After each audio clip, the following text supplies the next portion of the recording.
వెంకటేశ్వరుణ్ణి తెలియనటువంటి వారు, వెంకటేశ్వరుడి యొక్క దర్శనం చెయ్యని వారు, ఏడుకొండలు ఎక్కని వారు ఎవరు ఉండరు. తెలుగువారి ఇలవేలుపువై అంటారు మహానుభావులు. అందుకని అందున తెలుగువారికి వెంకటాచలపతి, ఆ వెంకటరమణుడు అంటే ఉండేటటువంటి భక్తి మరింత ప్రసిద్ధం. భవిష్యోత్తర పురాణం అని, ఆ భవిష్యోత్తర పురాణము, వరాహ పురాణము మొదలైనవి వెంకటాచల మహాత్యం గురించి చాలా విశేషమైనటువంటి వర్ణనం చేసి ఉన్నాయి. అసలు ఆ కొండ పేరే చాలా చిత్రమైనటువంటి పేరు. ఆ కొండ పేరు పెట్టడమే వెంకటాచలము అని పేరు పెట్టారు. ఎంత ఆశ్చర్యకరమైన విషయం అంటే, అన్నారు అజాయమానో బహుధా విజాయతి. అసలు పరమేశ్వరుడికి జన్మనెత్తవలసిన అవసరం ఎక్కడుంది? ఆయనేం మనలా కర్మ చేసినవాడు కాడు. మనలా కర్మ ఫలితాన్ని అనుభవించడానికి పాంచభౌతికమైనటువంటి శరీరంతో రావలసిన అగత్యం ఉన్నవాడు అంతకన్నా కాడు. మరి అటువంటి వాడు శృతంది అజాయమానో బహుధా విజాయతే. జన్మనెత్తవలసినటువంటి అవసరము లేనివాడు జన్మనెత్తుచున్నాడు అన్నది. అది తనంత తాను స్వీకరించాడు ఆయన ఒక స్వరూపాన్ని. దీని కొరకు ఇందుకు ఆయన కూడా మనలాగే కరచరణాదులతో కదలాడి ఈ కంటితో చూడడానికి సులభమైనటువంటి స్వరూపంతో తిరుగాడవలసినటువంటి అవసరం పరమాత్మకి ఎందుకు కలిగింది? ఆయన భగవద్గీతలో చెప్పాడు, యదా యదా హి ధర్మస్య గ్లానిర్భవతి భారత అన్నాడు. ఎప్పుడెప్పుడు ధర్మమునకు అపకారం కలుగుతుందో, ఎప్పుడెప్పుడు మళ్ళీ ధర్మాన్ని తాను పునరుద్ధరించవలసి వస్తుందో, అప్పుడు ధర్మమునకు హాని చేసేటటువంటి వారిని మట్టు పెట్టడం కోసమని పరమాత్మ ఒక స్వరూపాన్ని తీసుకుని ఈ భూమి మీద నడయాడతారు. దానికి పరమాత్మ యొక్క అవతారములు ఎన్ని విశేషంగా ఉన్నా పురాణం అంటుంది, కృతేతు నారసింహో భూహు త్రేతాయాం రఘునందన ద్వాపరే వాసుదేవశ్చ కలౌ శ్రీ వెంకటనాయక అంది. ఈ నాలుగు యుగాల్లో పరమోత్కృష్టమైనటువంటి అవతారాలు. ఒకటి కృతేతు నారసింహో భూహు. కృతయుగంలో నరసింహావతారం పరమ ప్రఖ్యాతమైనటువంటి అవతారం. మనకి నరసింహావతారం అనుకునేటప్పటికీ మనం సాధారణంగా ఊహించేది ఏమిటంటే, హిరణ్యకశిపుణ్ణి సంహరించడం కోసం వచ్చినటువంటి అవతారం నరసింహావతారం అని అనుకుంటాం. కానీ అలా కాదు. ఎందుచేత ఈ మాట అంటున్నానంటే, నరసింహావతారం రావడం వెనకాతల ఉండేటటువంటి ప్రయోజనం కేవలం దుష్ట శిక్షణ ఒక్కటే కాదు. మీరు ఎప్పుడైనా భాగవతం చదివితే అర్థమవుతుంది. గద్దించి నిలదీశాడు హిరణ్యకశిపుడు. ఎక్కడున్నాడు రా నువ్వు చెబుతున్న శ్రీ మహావిష్ణువు ఎక్కడున్నాడు చూపించమన్నాడు. అంటే ప్రహ్లాదుడు అన్నాడు, ఇందుకలడు అందులేడని సందేహము వలదు చక్రి సర్వోపగతుండు, ఎందెందు వెదకి చూచిన అందందే కలడు దానవాగ్రణి వింటే అన్నాడు. నాన్న నువ్వు చూడాలి, కానీ అసలు పరమాత్మ లేని చోటు లేదు నాన్న, అంతటా ఉన్నాడు అన్నాడు. ఈ మాట అన్నారట ప్రహ్లాదుడు. ఎక్కడ నేను చూపించమని అడుగుదామా అని హిరణ్యకశిపుడు ఒక్కసారి ఇలా సభామంటపం అంతా చూసేట. అంతటా ఉన్నాడు పరమాత్మ.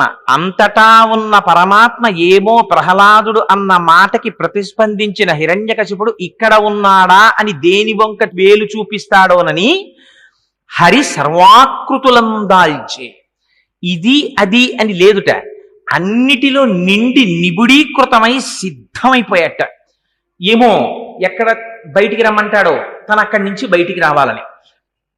అలా అంతటా నిండిపోయినటువంటి నరసింహ స్వరూపాన్ని హరి సర్వాకృతులంకలండనచు ప్రహ్లాదుండు భాషింప, ఎందును లేడునుచు దైత్యుండు తర్జింప, శ్రీనరసింహాకృతి దాల్చన అచ్యుతుడు నానా జంగమ స్థావరోత్కర గర్భంబులనన్ని దేశములను దండ ప్రభావంబునన్నారు పోతన గారు.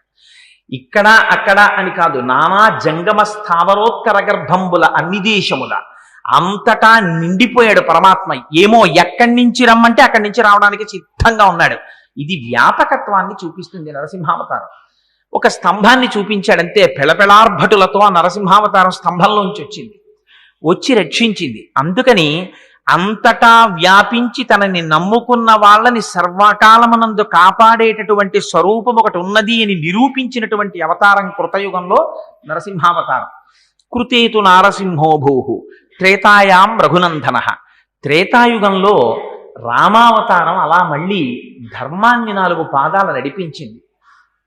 కోన్వస్మిన్ సాంప్రదంలోకే గుణవాన్ కశ్చ వీర్యవాన్ ధర్మజ్ఞశ్చ కృతజ్ఞశ్చ సత్యవాక్యో దృఢవ్రతః చారిత్రేణ చ కోయుక్తః సర్వభూతేషు కోహితః విద్వాన్ కః కస్సమర్థశ్చ కశ్చైక ప్రియదర్శనః ఆత్మవాన్ కో జితక్రోధో ద్యుతిమాన్ కో నరసూయక కస్య బిభ్యతి దేవాశ్చ జాత రోషస్య సంయుగే అని అడిగారు వాల్మీకి మహర్షి. ఈ 16 గుణములు పరిపూర్ణముగా ఉండి పరమాత్మ యొక్క స్వరూపాన్ని పొందినటువంటి మానవుడు ఈ భూమి మీద తిరుగాడుతున్నవాడు ఎవరైనా ఉన్నాడా అని అడిగితే ఆనాడు నారదుడు రామచంద్రమూర్తి యొక్క స్వరూపాన్ని చూపించారు. అప్పుడు వచ్చింది రామాయణం. అందుకని రామో విగ్రహవాన్ ధర్మ సాధు సత్యపరాక్రమ రాజా సర్వస్య లోకస్య దేవానాం ఇక వాసవ. ఆయన సాక్షాత్తుగా రాశీభూతమైనటువంటి ధర్మమై ప్రవర్తించినటువంటి వాడు రామచంద్రమూర్తి. అందుకని కృతేతు నారసింహోభూ త్రేతాయాం రఘునందన ద్వాపరే వాసుదేవశ్చ. ద్వాపరయుగం వచ్చేటప్పటికీ ఆయనే శ్రీకృష్ణ పరమాత్మగా వచ్చాడు. మిగిలినటువంటి అవతారాలకి కృష్ణావతారానికి ఒక్కటే ఒక గొప్ప తేడా ఉంది. మిగిలిన అవతారాల్లో పరమాత్మ తాను ఏ రూపంలో వస్తున్నానని చెప్పారో ఆ రూపంలో మాత్రమే తల్లి గర్భంలోంచి వచ్చిన తర్వాత కనపడ్డారు. కానీ కృష్ణావతారంలో వేరు. అర్ధరాత్రి వేళ అష్టమి నాటి రాత్రి అమ్మ కడుపులోంచి బయటికి వచ్చినటువంటి స్వరూపం కృష్ణావతారంగా రాలేదైన. చింటి పిల్లవాడిలా కనపడలేదు. జలధరదేహు నాజాను చతుర్బాహు సరసీరుహక్షు విశాలవక్షు జారు గదా శంఖచక్ర పద్మ విలాసు కంఠ కౌస్తుభమణి కాంతిభాను కమనీయ కటిసూత్ర కంకణ కేయూర శ్రీవత్సలాంఛనంచిత విహారు మరుకుండల ప్రభాయుత కుంతలలలాటు వైఢూర్యమణిగణ వరకిరీటు బాలు పూర్ణేందు రుచిజాలు భక్త లోకపాలు సుగుణాలవాలు కృపావిశాలు చూచి తిలకించి పులకించి చోద్యమంది ఉబ్బి చెలరేగి వసుదేవుడు ఉత్సహించే అన్నారు పోతన గారు.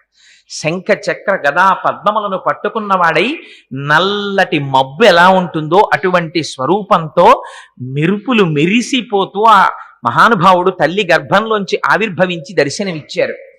ఆయన ఆ అవతారం సౌలభ్యానికి మారుపేరు.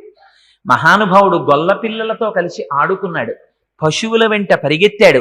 హయరింఖాముఖ ధూళి ధూరిత పరిన్యస్తాల కోపేతమై రయజాత శ్రమతోయ బిందుయుతమై రంజిల్లు నెమ్మోముతో జయముం పార్థునకిచ్చు వెట్కనని నా శస్త్రాహుతించాల నొచ్చియు బోరించు మహానుభావు మదిలో చింతింతు నశ్రాంతమున్నట్టాడు భీష్ముడు. ఎక్కడి పరమాత్మ, ఎక్కడి అర్జునుడి రథం సారథ్యం చేయడమా, పగ్గాలు పట్టుకోవడమా?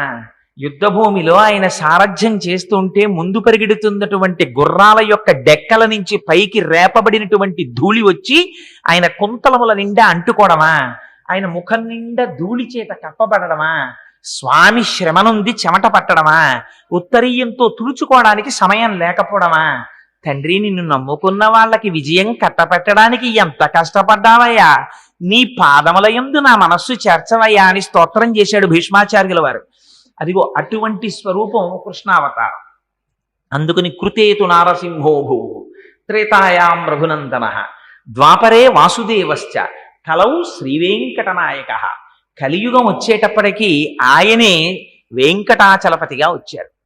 ఆ వెంకటాచలపతిగా రావడం చాలా చిత్రాతి చిత్రమైనటువంటి పరిస్థితుల్లో జరిగింది. ఎందుచేత ఈ మాట అంటున్నాను అంటే, స్వామివారు వైకుంఠంలో అమ్మవారితో కలిసి సంతోషంగా గడపడం కోసమని క్రీడాద్రి ఆనందాద్రి అనబడేటటువంటి ఒక పర్వతాన్ని సృష్టించారు. కేవలం ఆయన సంకల్పమాత్రం చేత సృష్టింపబడినటువంటి క్రీడాద్రి సర్వేశ్వరుడి విహారభూమి. లక్ష్మీదేవితో కలిసి చెయ్యి పట్టుకుని శ్రీమన్నారాయణుడు విహరించేటటువంటి ఆనంద స్థలం. అక్కడ సెలయేళ్లు, రకరకాలైనటువంటి పక్షులు, కలకూజితములు కూసేటటువంటి కోయిలలు, నెమళ్ళు, పురివిప్పి ఆడుతుంటేటటువంటి ఆ సోయగాలు, వాటన్నింటితో దేదీప్యమానంగా సౌందర్యానికి ఆటపట్టుగా ఉండేది ఆ క్రీడాద్రి. అటువంటి క్రీడాద్రిని కృతయుగంలో స్వామి గరుత్మంతుణ్ణి పిలిచారు. కలియుగంలో రాబోయేటటువంటి రోజులలో పాపాత్ములైనటువంటి వారిని ఉద్ధరించడం కోసమని నేను కలియుగంలో వెంకటాచలపతిగా వెళ్ళబోతున్నాను. అందుకని ఈ యుగంలోనే ఈ పర్వతాన్ని తీసుకెళ్లి భూమి మీదకి చేర్చమని ఆదేశించారు. ఆనాడు గరుత్మంతుడు ఆనందాద్రిని, స్వామి విహరించినటువంటి క్రీడాద్రిని తన పక్షముల మీద వహించి తీసుకుని వచ్చి భూమికి చేర్చాడు. అదిగో అలా చేర్చబడినటువంటి పర్వతం ఉన్నదే, అదే వెంకటాచలమై ఉన్నది. అది కృతయుగంలో ఒకే పరమాత్మ అనేక స్వరూపాల్ని పొందుతూ కలియుగంలో వెంకటాచలపతి అయినట్టే, ఆ పర్వతం కూడా కృతయుగం నుంచి ఉంది. కృతే వృషాద్రిం వచ్చంతి త్రేతాయాం అంజనాచలం ద్వాపరే శేషశైలంతో కలౌ శ్రీవేంకటాచలం నామాని యుగభేదేన అని ఆ పర్వతానికి ఉన్న గొప్పతనం ఏమిటంటే అది కృతయుగంలోనూ ఉంది. కృతయుగంలో ఉన్నప్పుడు ఆ పర్వతం పేరు కృతే వృషాద్రిం వచ్చంతి, దాన్ని వృషాద్రి అని పిలిచారు. కృతయుగంలో వృషాద్రి అని దాన్ని పిలవడానికి ఒక రహస్యం చెప్తారు. ఆ రోజులలో వృషభాసురుడనేటటువంటి రాక్షసుడు ఉండేవాడు. ఆయన ఆ పర్వతం మీద చేరి అక్కడ ఉండేటటువంటి సెలయేటిలో స్నానం చేసి పరమ పవిత్రంగా నారసింహ సాలగ్రామాన్ని ఉపాసన చేసేవాడు. రాక్షసుడై లోకాలన్నింటినీ పీడించినప్పటికీ ఆయన చేసినటువంటి నారసింహ సాలగ్రామోపాసన చేత విశేషమైనటువంటి బల వీర్య తేజస్సులను పుంజుకున్నాడు. మహర్షులందరూ తపస్సు చేశారు. లోకరక్షకుడు కనుక, స్థితికారుడు కనుక శ్రీ మహావిష్ణువు ప్రత్యక్షమయ్యారు. మీకు ఏం కావాలని అడిగారు. లోకములకన్నింటికీ కంటకముగా మారాడు ఈ వృషభాసురుడు. అందుకని ఆ వృషభాసురుణ్ణి దునుమాడి మమ్మల్ని రక్షించవలసింది అని కోరుకున్నారు. నారసింహ సాలగ్రామోపాసనం చేసేటటువంటి వృషభాసురుడికి ఆ సాలగ్రామంలోంచి శ్రీ మహావిష్ణువు ప్రత్యక్షమయ్యారు. ప్రత్యక్షమైతే ఆయనంత విచిత్రమైన వ్యక్తో చూడండి. ఆయన అన్నాడు, స్వామి నాకేమీ కోరిక లేదయా, శ్రీనివాసానంత గోవింద అని ఆయన్ని పిలిచి నాకు ఒక్క కోరిక, నాకు నచ మోక్షం నచ స్వర్గం పరమేష్ట్య పదం హరేహి, నాకు స్వర్గం వద్దు, నాకు మోక్షం వద్దు, నాకు పరమేష్టి పదం వద్దు, నాకేమీ వద్దు, నాకేం కావాలో తెలుసా?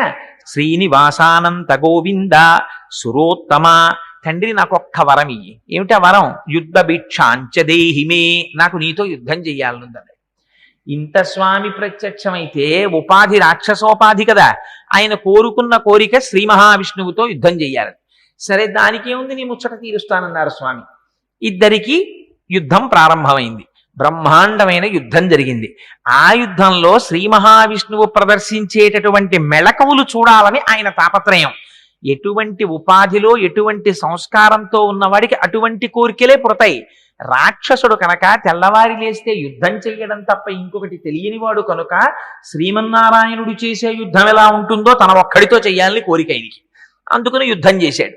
చేస్తే ఆయనలో ఉన్నటువంటి బలమంతా క్షీణించిపోయింది. మరణించడానికి సిద్ధపడుతున్నాడు. అప్పుడు స్వామి పాదములు పట్టుకుని ప్రార్థన చేశాడు. వరం యయాచే వృషభ శైలో మధబిదో స్థితి. స్వామి, నేను మరణించే సమయం ఆసన్నమైంది, నాకొక్క వరం ఇమ్మన్నాడు. ఏం కావాలన్నారు పరమాత్మ? ఈ కొండకి నా పేరు ఉండాలి, దీన్ని వృషభాద్రి అని పిలవాలి అన్నారు. సరే, అలాగే కటాక్షిస్తున్నానన్నారు. సుదర్శన చక్రాన్ని ప్రయోగించారు. ఆ వృషభాసురుని యొక్క కుత్తుక కత్తిరింపబడింది. ఆయన మరణించాడు. అందుకని కృతయుగంలో గరుత్మంతుని చేత తేబడినటువంటి ఆ ఆనందాద్రి, ఆ క్రీడాద్రి, దాన్ని వృషాద్రి అని పిలిచారు. అందుకని కృతే వృషాద్రిం వక్ష్యంతి త్రేతాయాం అంజనాచలం. త్రేతాయుగం వచ్చేసరికి అంజనాదేవి పుత్రుల కోసమని తపస్సు చేసింది అదే పర్వతం మీద. పర్వతం మీద తపస్సు చేసిన తరువాత పరమాత్మ యొక్క అనుగ్రహంగా హనుమ జన్మించారు. అక్కడ హనుమ జన్మించారు కనుక ఆ పర్వతానికి అంజనాచలం అనేటటువంటి పేరు వచ్చింది. అందుకని అదే పర్వతం ఒకనాడు కృతయుగంలో వృషాద్రి అని పిలువబడింది. అదే పర్వతం త్రేతాయుగం వచ్చేసరికి తస్మాత్ అంజన శైలో లోకే విఖ్యాత కీర్తిమాన్, ప్రపంచమంతటా కూడా అంజనాద్రి అనే పేరు చోటి ప్రఖ్యాతిని వహించింది. అదే పర్వతం త్రేతాయుగం దాటిన తరువాత ద్వాపరేశేషశైలంతు, ద్వాపరయుగం వచ్చేటప్పటికి అదే కొండని, ఇన్ని యుగాల నుంచి అదే కొండ, ఆ కొండని శేషశైలం అని పిలిచారు. శేషశైలమని పిలవడం వెనకాతల కూడా పురాణంలో ఒక పెద్ద ఇతిహాసం ఒకటి చెప్తారు. ఒకానొకనాడు అలా వైకుంఠపురంబులో నగరిలో ఆమూల సౌధంబుదాపల మందార వనాంతరామృత చర ప్రాతేందు కాంతోపలోత్తల పర్యంకరమా వినోదియగు ఆపన్న ప్రసన్నుండు. ఎక్కడో ఆ వైకుంఠంలో ఆ లోపల ఉండేటటువంటి అంతఃపురంలో, ఇంకా దాటి లోపలికి వెడితే ఉండేటటువంటి అమృత సరస్సు పక్కన ఉన్నటువంటి చంద్రకాంతి శిలలతో చేయబడినటువంటి అరుగు మీద లక్ష్మీదేవితో కూడి క్రీడిస్తున్నటువంటి స్వామి అంతఃపురం లోపలికి ఎవ్వరూ రాకుండా శేషుణ్ణి కాపలా పెట్టారు. ఆయన కాపలా కాస్తున్నాడు. అదే సమయంలో ఎక్కడి నుంచో వాయుదేవుడు వచ్చాడు. వచ్చి చాలా ముఖ్యమైనటువంటి కార్యం ఉంది, స్వామితో నేను ఒక్కసారి సంభాషించాలి, అంతఃపురం లోపలికి ప్రవేశిస్తానన్నాడు. శేషుడు అన్నాడు, స్వామి నన్ను ఇక్కడ కాపుదల ఉంచారు, నా అనుమతి లేకుండా నువ్వు లోపలికి వెళ్ళడానికి వీల్లేదు, ఈ సమయంలో నిన్ను నేను పంపను. ఆయన అధికారాన్ని ఆయన ప్రదర్శించాడు. అందుకని ఇప్పుడు నా అనుమతి లేకుండా నువ్వు వెళ్ళడానికి వీల్లేదు, అందుకని నిన్ను నిలువరిస్తున్నాను, ఇక్కడే ఉండిపోమన్నాడు. అంటే వాయుదేవుడు అన్నాడు, నేను చాలా ముఖ్యమైన కార్యం మీద వచ్చాను, స్వామిని సంప్రదించి తీరాలి, అందుకని లోపలికి వెడతానన్నాడు. ససేమిరా వీల్లేదన్నాడు శేషుడు. అన్న తర్వాత ఇద్దరిలోనూ మాట పెరిగి ఎవరి బలాలు వాళ్ళు ప్రదర్శించేటటువంటి సమయం ఆసన్నమైతే శేషుడు గర్వంతో ఒక మాట అన్నాడు. ఆయన అన్నాడు, జ్ఞాని బలే విరాగేచ విష్ణుభక్త నమత్సమః అన్నాడు.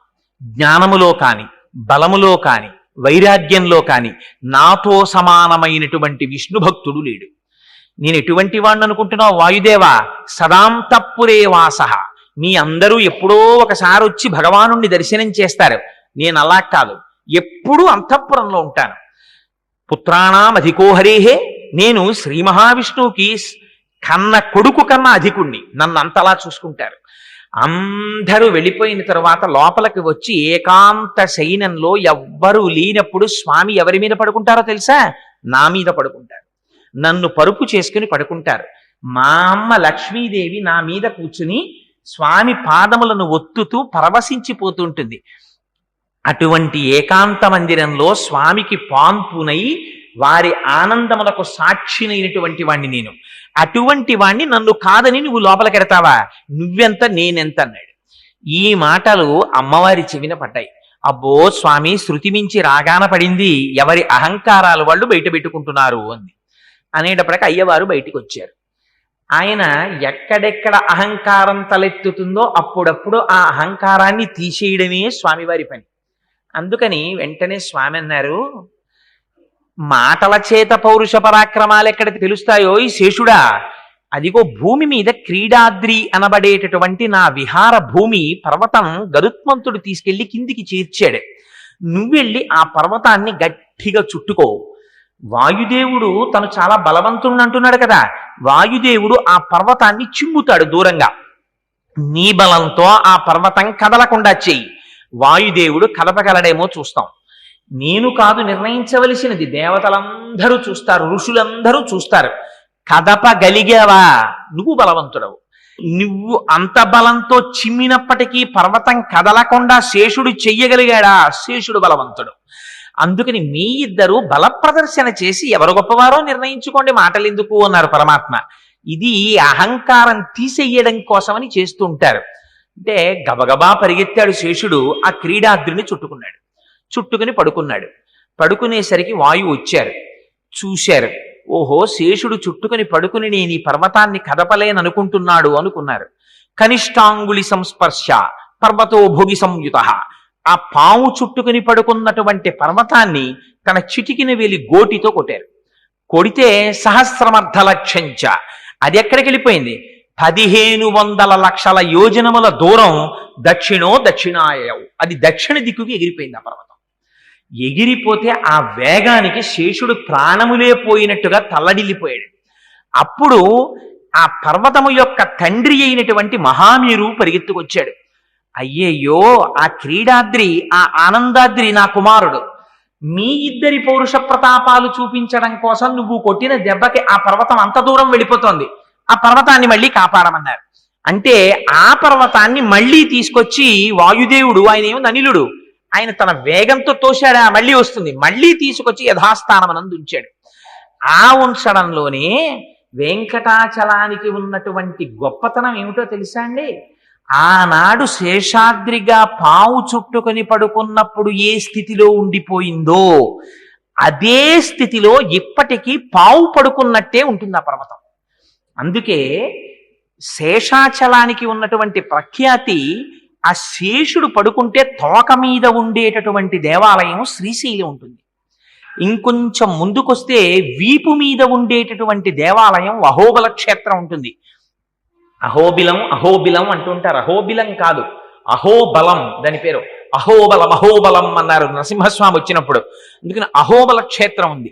ఇంకొంచెం ముందుకొస్తే పాము యొక్క నోటిలో శ్రీకాళహస్తి క్షేత్రం ఉంటుంది. పాము యొక్క పడగ మీద ఆనంద నిలయం ఉంటుంది. ఆ ఆనంద నిలయంలో ఆనంద నిలయాధీశుడై పరమాత్మ ఉంటారు. పరమాత్మ యొక్క స్వరూపం ఏమిటి? పరమాత్మ యొక్క స్వరూపము రాశీభూతమైనటువంటి ఆనందము. ఆనందము తప్ప ఆయనకి ఎన్నడూ దుఃఖం ఉండదు. దుఃఖం ఉండనివాడు కాబట్టి సర్వకాలముల యందు ఆనందంగా ఉంటాడు కాబట్టి ఆయన ఉండేటటువంటి నిలయం ఆనంద నిలయం. అందుకే మనకొక గొప్ప ప్రమాణం ఉంది. ఆలయం యొక్క గొప్పతనాన్ని చెప్పేటప్పుడు ఆలయానికి ఉండేటటువంటి విమానపు పేరుని బట్టి చెప్తారు. మీరు అందుకే చూడండి, ఆలయం ఎంత గొప్పదో ఆలయ శిఖరము ఆలయ విమానము అంత గొప్పవి. అందుకే విమాన వెంకటేశ్వరుడు అని ఉంటారు. విమాన వెంకటేశ్వరుడు లోపల ఉండే వెంకటేశ్వరుడు ఇద్దరిది సమానమైనటువంటి స్థాయి. విమాన వెంకటేశ్వరుడి చుట్టూ పల్లకి వస్తే స్వామి ఒక్కసారి అక్కడ ఆగుతారు. విమాన వెంకటేశ్వరుడు ఎంతటి దర్శనమో లోపల ఉండేటటువంటి ధ్రువమూర్తి దర్శనం కూడా తత్తుల్యమైనటువంటి దర్శనం. రెండు సమాన స్థాయిలో ఉంటాయి. అందుకే విమానానికి పేరు ఉంటుంది. మీరు తిరుమల వెడితే తిరుమలలో ఉండేటటువంటి విమానం, విమానం అంటే గర్భాలయం మీద ఉండేటటువంటి గోపురం, ఆ విమానమునకు ఆనంద నిలయము అని పేరు. అదే మీరు శ్రీరంగం వెళ్ళారనుకోండి, శ్రీరంగనాథుడు పడుకుని ఉంటాడు. ఆ విమానానికి పేరేమిటో తెలుసా అండి? ప్రణవాకార విమానము అని పేరు. అదే మీరు కంచి వెళ్ళారనుకోండి, కంచిలో వరదరాజస్వామి ఉంటారు. పుణ్యకోటి విమానము అని పేరు. విమానానికి ఉండేటటువంటి పేరుని బట్టి మీకు కలిగేటటువంటి సిద్ధి, ఆదర్శనం చేత వచ్చేటటువంటి ఫలితము నిర్ణయింపబడతాయి. శ్రీరంగం వెళ్ళి శ్రీరంగం విమానం కింద నిలబడితే ప్రణవం అర్థమవుతుంది. మీకు భగవానుడికి ఉండేటటువంటి సంబంధం తెలుస్తుంది. కోటి జన్మల పుణ్యము ఘనీభవిస్తే మీరు వరదరాజస్వామి దేవాలయంలో విమానం కిందకి వెళ్ళి నిలబడగలుగుతారు. ఆ తెత్తును నిలబడి ఉంటాడు మహానుభావుడు వరదరాజస్వామి. అందుకని కంచిలో వరదరాజ గోపురానికి ఆ విమానానికి పుణ్యకోటి విమానం అని పేరు. తిరుమల వస్తే ఆనంద నిలయం అనే పేరు. దానికి ఇంకొక పేరు లేదు, అది ఆనందము. అందుకే మీరు చూడండి, ఎన్ని గంటలు క్యూలో నిలబడండి, ఎన్ని రోజులు క్యూలో నిలబడండి, మీరు ఒక్కసారి వెళ్ళి వెంకటేశ్వర స్వామి వారిని ఆపాదమస్తకం దర్శనం చేసేటంతటి సౌలభ్యం కలుగుతుందా? నిజానికి చూడక చూసి తోసేవాడు, ముందుకు జరిపేసేవాడు, కేకలేసేవాడు, ఇన్నిటిలో కూడా మీరు అలా వెడుతూ ఒక్కసారి ఇలా స్వామిని పైనుంచి కిందకి, కింద నుంచి పైకి చూశారా, ఒక గొప్ప ఆనందానుభూతి ఏర్పడిపోతుంది. ఆ ఆనందంతో బయటికి వచ్చి ఇంత కష్టపడిన వాడు ఏమంటాడు? భయ్య ఎంత సంతోషం అండి, ఎంత సంతోషం అండి, ఎంత ఆనందం కలిగిందో నిజంగాను, ఏమి స్వరూపం అండి వెంకటేశ్వర స్వామి వారిది, మురిసిపోయామంటారు. ఆ తిరుమల వెళ్ళిన వాళ్ళని మీరు చూడండి, మీరు ఎక్కడైనా ప్రపంచంలో ఏ దేవాలయం దగ్గరైనా మీరు అలా ఉండడం చూసారా? ఒక మాట పెడతారు, దర్శనం చేసుకుంటారు, వచ్చేస్తారు. ఇంకా ఇక్కడ దగ్గరలో చూడవలసిన ఆలయాలు అవి ఏమైనా ఉన్నాయా అండి అని అడుగుతారు. ఏదో చుట్టుపక్కల ఉన్న ఆలయాలు అవి దర్శనం చేస్తారు. తిరుమల వెళ్ళిన వాళ్ళు ఏం చేస్తారు? ఉదయం సుప్రభాత సేవ, అష్టదళ పాదపద్మారాధన, మధ్యాహ్నం ఏమో ఆర్జిత బ్రహ్మోత్సవం, సాయంత్రం సహస్ర దీపాలంకార సేవ, 4 టిక్కెట్లు వాడి చేతిలో ఉండనివ్వండి, ఏకాంత సేవ టికెట్ కూడా దొరుకుతోంది అన్నారు అనుకోండి, వెళ్ళిపోడు వాడు, పరిగెత్తుకుంటూ వెళ్ళిపోతాడు. వెళ్ళిపోయి దర్శనం చేసుకుంటాడు. ఎన్ని మాటలు దర్శనం చేయనివ్వండి, చేశాం కదండి దర్శనం, ఇంకా అక్కర్లేదు లేదు. మీకు ఎవరైనా తిరుమలలో కనపడి అయ్యా మిమ్మల్ని స్వామిని దర్శనం చేయిస్తాం వస్తారా అంటే, అయిపోయింది సార్ 3 మాటల ఇంకెందుకు లేదు, మేము చెయ్యమన్న వాడిని ఒకటి చూపించండి నాకు. అలా ఉండరు. ఎన్ని మాటలు దర్శనం చేసినా మళ్ళీ చేస్తాను, మళ్ళీ చేస్తాను, మళ్ళీ చేస్తానంటాడు. దర్శనం చేసేసి బయటికి వచ్చిన వాడిని తప్పు లేకుండా ఆపాదమస్తకం వెంకటాచలపతిని వర్ణించి చెప్పమనండి, చెప్పలేరు. ఎంత మాత్రం పొరపాటు లేకుండా పాదముల నుంచి శిరస్సు వరకు చెప్పడం చాలా కష్టం. ఎందుకో తెలుసా అండి? అలా ఎందుకు చెప్పలేమంటే అసలు అది నిలయమే ఆనంద నిలయం. అందుకని విమానం పేరు. అది సహస్రార దర్శనం. ఆ ఆనందం ఇవ్వడం కోసమని పరమాత్మ సౌలభ్యంతో ఇవాళ మూర్తీభవించినటువంటి సౌందర్య రాశి అయి మన కన్నుల ముందు నిలబడ్డారు. ఒకసారి దర్శిస్తే అది వాక్కుల చేత ఆవిష్కరించేది కాదు, అందుకే తిరిగి చెప్పడం కష్టం. అలౌకికమైన ఆనందాన్ని పొందేస్తారు. ఇంత చిన్న చిన్న పిల్లలు తలనీలాలు ఇచ్చేసి ఆ గుళ్లతోటి తండ్రి భుజాల మీద ఎక్కి కూర్చుంటారు. వాడు కూడా వాడికి ఏం తెలుసో అక్కడ దాకా వెళ్ళేటప్పటికి ఇలా నమస్కారం చేసేసి వెనక్కి తిరిగి చూస్తాడు తప్ప, ఏ పిల్లవాడైనా స్వామి వంక చూడకుండా వేరొక వైపు చూస్తున్న పిల్లవాడిని చూపించండి నాకు ఆనంద నిలయంలో. ఇది అపారమైనటువంటి ఆకర్షణ శక్తి. ఇది ఆనంద నిలయానికి ఉన్నటువంటి గొప్పతనం. అందుకని ఆ విమానం పేరు ఆనంద నిలయమే. ఆ పర్వతము పేరు కలియుగంలో వెంకటాచలమే. అందుకని ద్వాపరే శేషశైలంతో కలౌ శ్రీవేంకటాచలం. కలియుగం వచ్చేటప్పటికీ ఆ పర్వతానికి ఇంకొక పేరు పెట్టలేదు, వెంకటాచలము అని పేరు పెట్టారు. ఇప్పటి వరకు రకరకాలైనటువంటి కథల చేత ఆ పర్వతానికి పేర్లు మారాయి. కృతయుగంలో వృషభాసురుడి వల్ల మారింది, త్రేతాయుగంలో అంజనాదేవి వల్ల మారింది, ద్వాపర యుగంలో ఆ శేషుడి యొక్క కథ వల్ల మారింది. కలియుగంలోకి వచ్చేసరికి పరమాత్మ దాన్ని వెంకటాచలమనే పిలిచారు. అలా పిలవడం వెనకాతల రహస్యం ఏమిటో తెలుసా అండి? ద్వాపర యుగం పరిసమాప్తమైంది. ఇది నేను భవిష్యోత్తర పురాణంలోంచి కానీ వామన పురాణంలోంచి కానీ ఈ సంఘటన చెప్పటం లేదు. ఈ ఒక్క సంఘటన ఇప్పుడు చెప్పేది. ఇది శ్రీ గురు చరిత్రలోంచి చెప్తున్నాను. కలియుగం ప్రారంభానికి ముందు బ్రహ్మగారు కలియుగం ప్రారంభం అవుతోందనగా ఈ యుగమునకు ఎవరురా అధినేత అని అడిగారు. కలిపురుషుడు అన్నారు. ఆ కలిపురుషుణ్ణి సభలో ప్రవేశపెట్టండి అన్నారు.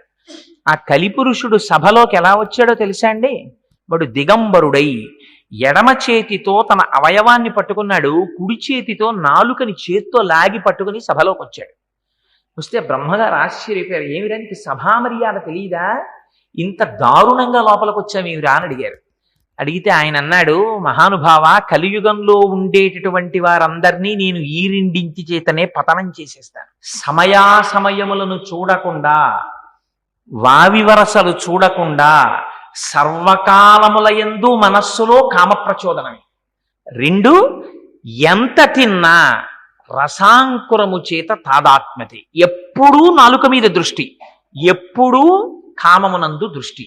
ఈ రెండిటి చేత మనుష్యుల్ని భ్రష్టుల్ని చేస్తాను.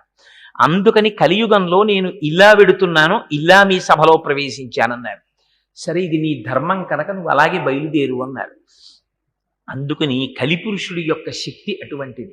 మనం అడిగామండి వెళ్ళి, స్వామి ఇలా వస్తున్నాడయ్యా కలిపురుషుడు, మమ్మల్ని మేము రక్షించుకోగలమా?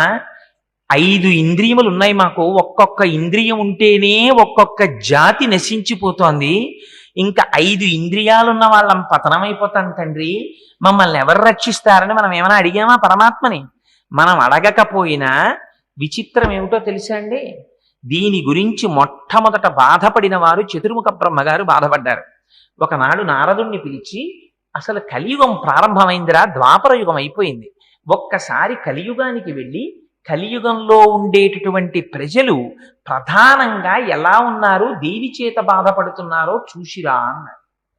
అంటే ఆయన వచ్చి వెంటనే తండ్రి గారితో చెప్పిన మాట ఏమిటో తెలుసా అండి? మొదటి మాట చెప్పాడైనా, కమలాక్షు నర్చింపక అనక కామముతోడి కామాక్షితోడి పొద్దు గడుపువాడు. నాన్న, కలియుగంలో మనుష్యులు ఎలా ఉన్నారో తెలుసా? అసలు సర్వేశ్వరుడు ఒకడు ఉన్నాడు, వాడు నియమించి శాసించేవాడు. వాడి దగ్గర కూర్చుని కాసేపు వాడికి నమస్కారం చేద్దామనేటటువంటి భావన ఉన్నవాళ్లే తగ్గిపోయారు. ఎంతసేపు సమయం గడిపినా ఉన్న ఒకే ఒక్క సంతోషం మనిషికి ఏమిటో తెలుసా? ఎంతసేపు స్త్రీ. భార్యని ముద్దులాడుకుంటూ, భార్యని పొగుడుకుంటూ, భార్యతో జీవితం గడపడం, కామాతురతతో సమయాన్ని నశింప చేసుకోవడం. మొట్టమొదట ఇలా భ్రష్టులైపోతున్నారు. రెండవది, రాజీవలోచను పూజింపనొల్లక రాజప్రభువను శుభ్రమయువారు. తనని ఉద్యోగంలో నియమించిన వాడు ఒకడు ఉంటాడు. వాడు తనకి ఒక 4 రూపాయలు ఇస్తున్నాడు కనుక వాడి యందు యోగ్యతాయోగ్యతలు ఉన్నా లేకపోయినా పొగట్ట వాడిని భ్రష్టు పట్టిస్తుందని తనకి తెలిసినా, పొగడబడడానికి కావలసినటువంటి యోగ్యత ఆయన యందు లేదని తెలిసినా, భగవంతుని దగ్గర కూర్చుని ఒక్క స్తోత్రం చెప్పడం చేత కాకపోయినా నేర్చుకుని వెళ్ళి 4 రూపాయలు ఇస్తున్నారని ప్రభువుల్ని పొగుడుతున్నారు నాన్న. ఇవాళ కలియుగంలో వచ్చిన రెండో భ్రష్టత్వం అది. 3వ భ్రష్టత్వం ఏమిటో తెలుసా నాన్న? శ్రీనాథు సేవింపనొల్లక శ్రీమంతులయ్యుండ తలుచువారు. ఎవ్వరికి అసలు లక్ష్మీనాథుడైనటువంటి శ్రీనాథుణ్ణి కొలిచి ఆయన అనుగ్రహంతో ఐశ్వర్యాన్ని పొందుదామన్న కోరిక ఎవ్వడికి లేదు. ప్రతివాడికి ఉండే కోరిక ఏమిటంటే ఎలా డబ్బు సంపాదిద్దాం, ఎలా డబ్బు సంపాదిద్దాం, ఎలా డబ్బు సంపాదిద్దాం. నేను ఇందులో పుట్టాను, నా సంప్రదాయం ఏమిటి, నా సంస్కారం ఏమిటి, నాకు ఉండవలసినటువంటి ధర్మాలు ఏమిటి, నేను నా నిత్య జీవితాన్ని ఎలా గడుపుతున్నాను, నాకున్న నిత్య నైమిత్తిక కర్మలేమిటి, నేను ఇందులో ఎన్ని చేస్తున్నాను, నా జీవితం ఎలా గడుస్తోంది, నేను ఎక్కడి నుంచి వచ్చాను, నేను ఎక్కడికి వెళ్ళిపోతాను, నాకు రక్షకుడెవరు, నేను ఎవరి నామం చెప్పాలి, అసలు ఈ ఆలోచనే లేదు. ఉన్నదల్లా ఆలోచన ఏమిటో తెలుసానన్న? ఎంత సంపాదిద్దాం, ఎంత సంపాదిద్దాం, ఎంత సంపాదిద్దాం, అంతే. ఇది కలి యొక్క విశేషమైనటువంటి ప్రభావం. నారాయణుని చేరు దారి కానరాక అధముల నోట పడెడివారు. నారాయణుడనేటటువంటి వాడు ఒకడు ఉన్నాడు, ఆయన్ని సేవిద్దామనేటటువంటి ఆలోచన ఒక్కరికి లేదు. ఎవరిని చూసినా పాపం అయితే అయింది, కానీ ఎల్లాగో అలా ఇది చేసేసి మనం ఆనందంగా ఉంటే చాలు, మనం సుఖంగా ఉంటే చాలు. సాక్షకుడు ఉన్నాడు, అందుకని నారాయణుడు అన్న పేరు వాడారు. నారములన్నిటికీ ఆయన ఆయనమైన వాడు. అట్లాంటి స్థితిలో లోపల వాడుండి గమనిస్తున్నాడని కూడా చూడకుండా అన్ని పాపములు చేసి మనం ఆనందంగా ఉన్నాం, ఆనందంగా ఉన్నాం, ఆనందంగా ఉన్నాం అనుకుంటూ ఊబిల్లో దిగిపోతున్నారు నాన్న మనుష్యులందరూ. నాకు వాళ్ళ యొక్క స్థితిని చూసి చాలా జాలి కలుగుతోంది. అసలు వాళ్ళు ఎలా ఉద్ధరింపబడతారు తండ్రి అని అడిగాడు. అడిగితే బ్రహ్మగారు అన్నారు, నిర్హేతుకమైన కృపతో పాపరాశి ఇంతగా పెరిగిపోతున్నప్పుడు కేవలం తన నామం చెప్తే చాలు మురిసిపోయి ఉద్ధరించగలిగినటువంటి దయాశాలి అయిన వాడు శ్రీ మహావిష్ణువు ఒక్కడే. అందుకని శ్రీ మహావిష్ణువు కలియుగంలో భూమి మీదకి వచ్చేటట్టుగా నువ్వు ప్రచోదనం జరిగేటట్టు కార్యక్రమాన్నందు ప్రవర్తించు అన్నారు. ఎందుకని? బ్రహ్మగారికి జరగబోయేటటువంటి విషయము శ్రీ మహావిష్ణువు యొక్క ఆలోచన తెలుసు కనుక. ఇది స్వామి గ్రహించారు. కలియుగంలో ఉండేటటువంటి జీవుల అల్పాయుర్దాయం, యజ్ఞయాగాది క్రతువులా చెయ్యలేరు, భూరి సంభావనలా ఇవ్వలేరు. పూజాధికములు నిర్వహిద్దామంటే ఆ పూజాధికములు అసలు ఎలా చెయ్యాలో కూడా సరిగ్గా తెలియదు, ఆచార వ్యవహారములు తెలియవు, సంప్రదాయములు తెలియవు. ఇటువంటప్పుడు వీళ్ళు ఎలా ఉద్ధరింపబడతారు? అందుకని ఇది వెంకటేశ్వరుడి యొక్క వైభవం, వెంకటాచలమునకున్న వైభవం, శ్రీ మహావిష్ణువు యొక్క దయ ఇక్కడుంది. ఆయన ఒక మిష పెట్టాడు, భృగువులో ప్రవేశించాడు. అది మీకు పద్మావతి శ్రీనివాసుల పరిణయం చెప్పినప్పుడు ఆ భృగువు యొక్క వృదంతం చెప్తాను. భృగువుని అడ్డుపెట్టి శ్రీ మహావిష్ణువు నడిచొచ్చి వెంకటాచలం మీద కూర్చున్నాడు. ఆ కూర్చోవడం చేత దాన్ని వెంకటాచలం చేశారు. వెంకటాచలము అని దాన్ని పిలవడం వెనకాతల ఉన్న రహస్యం ఏమిటో తెలుసా అండి? కలవు నామస్మరణ. మీరు యజ్ఞం చెయ్యలేరు, యాగం చెయ్యలేరు, మీరు పెద్ద పెద్ద క్రతువులు చెయ్యలేరు, సరిగ్గా కూర్చుని పూజే చెయ్యలేరు. మీరంటే మీరని కాదు, నా వంటి వాడి గురించి మహానుభావుడు చంద్రశేఖర పరమాచార్యులు వారు అంటుండేవారు, కలియుగంలో 18 సెకండ్లు పరమాత్మ పాదముల యందు ఎవరైనా మనస్సుని నిలబెట్టగలిగితే వాడు ముక్షువే అనేవారు. 18 సెకండ్లు నిలబెట్టలేం మనస్సుని మనం. మనస్సు చంచలమై కదిలిపోతుంటుంది. సదా మోహాటవ్యాం చరతి యువతీనాం కుచగిరో నటత్యాశాఖా స్వటతి జడితి స్వైరమభిత కపాలిన్ విక్షోభే హృదయకపి మధ్యంత చపలం దృఢా భక్త్యా బధ్యావా శివభవదధీనం కురు విభో అంటారు శంకర భగవత్పాదులు. స్వామి అస్సలు నిలకడలేదు, కొమ్మ మించి కొమ్మ, కొమ్మ మించి కొమ్మ, కొమ్మ మించి కొమ్మ దూకేస్తోంది. ఇది కోతెనబడేటటువంటి మనస్సు. తమకంబొప్ప పరంగనాజనుల పరద్రవ్యంబులన్ మృత్యులింగ మహోద్యోగము చేయునెం మనము దానింపట్టి వైరాగ్య పాశంబులన్ కట్టి బిగించి మీ చరణస్తంభంబులన్ కట్టివైచి ముదంబెన్నడు కల్గజేయగదవో శ్రీకాళహస్తీశ్వర అంటారు. స్వామి ఎప్పుడు చూసినా ఎక్కడ దొంగతనం చేద్దాం, ఏ స్త్రీని చూద్దాం, ఎవరింట్లోకి ఎడదాం, ఈ తాపత్రయమే తప్ప నీ పాదముల యందు చేరట్లేదయ్యా, భక్తినే పాశాలేసి కట్టేవయ్యా అంటారు. రోషీరోజితు కామినీ జనుల తారుణ్యోరు సౌఖ్యంబులన్ బాషీబాయుతు పుత్రమిత్రధన సంపద్భ్రాంతి వాంఛాలతల్ కోశీ కోయదు నామనంబకట నీకున్ ప్రీతిగా సత్క్రియలు చేసి చేయదు దీని త్రుళ్ళడచవే శ్రీకాళహస్తీశ్వర అంటారు. చేసినట్టుంటుంది, జారిపోతుంది. స్తోత్రం చేసినట్టుంటుంది, జారిపోతుంది. భక్తితో నడిచినట్టుంటుంది, జారిపోతుంది. తప్ప సర్వేశ్వరుడి పాద పంజరములోకై ప్రవేశించదు. తండ్రి నీ పాద పంజరములో ప్రవేశపెట్టి నన్ను రక్షించంటారు. అదిగో ఇది మహానుభావుడు మన యందు కృప కలిగిన వాడు కనుక ఆయనే నడిచొచ్చారు. నడిచొచ్చి 10 హుండీలు పెడితే బాగుండదా? ఈ 10 హుండీలు పెట్టకూడదా? పెట్టరు. అక్కడే హుండీ యంత్రం ఉంది కింద, అది లాగుతుంటుంది. ఎందుకంత డబ్బు వేయించుకోవడం వెంకటాచలపతి? ఎందుకు వెంకటేశ్వర స్వామి తలనీలాలు పుచ్చుకోవడం ఎందుకు? మంది సృష్టించిన వాడికి మన వెంట్రుకలు తక్కువయ్యాయా?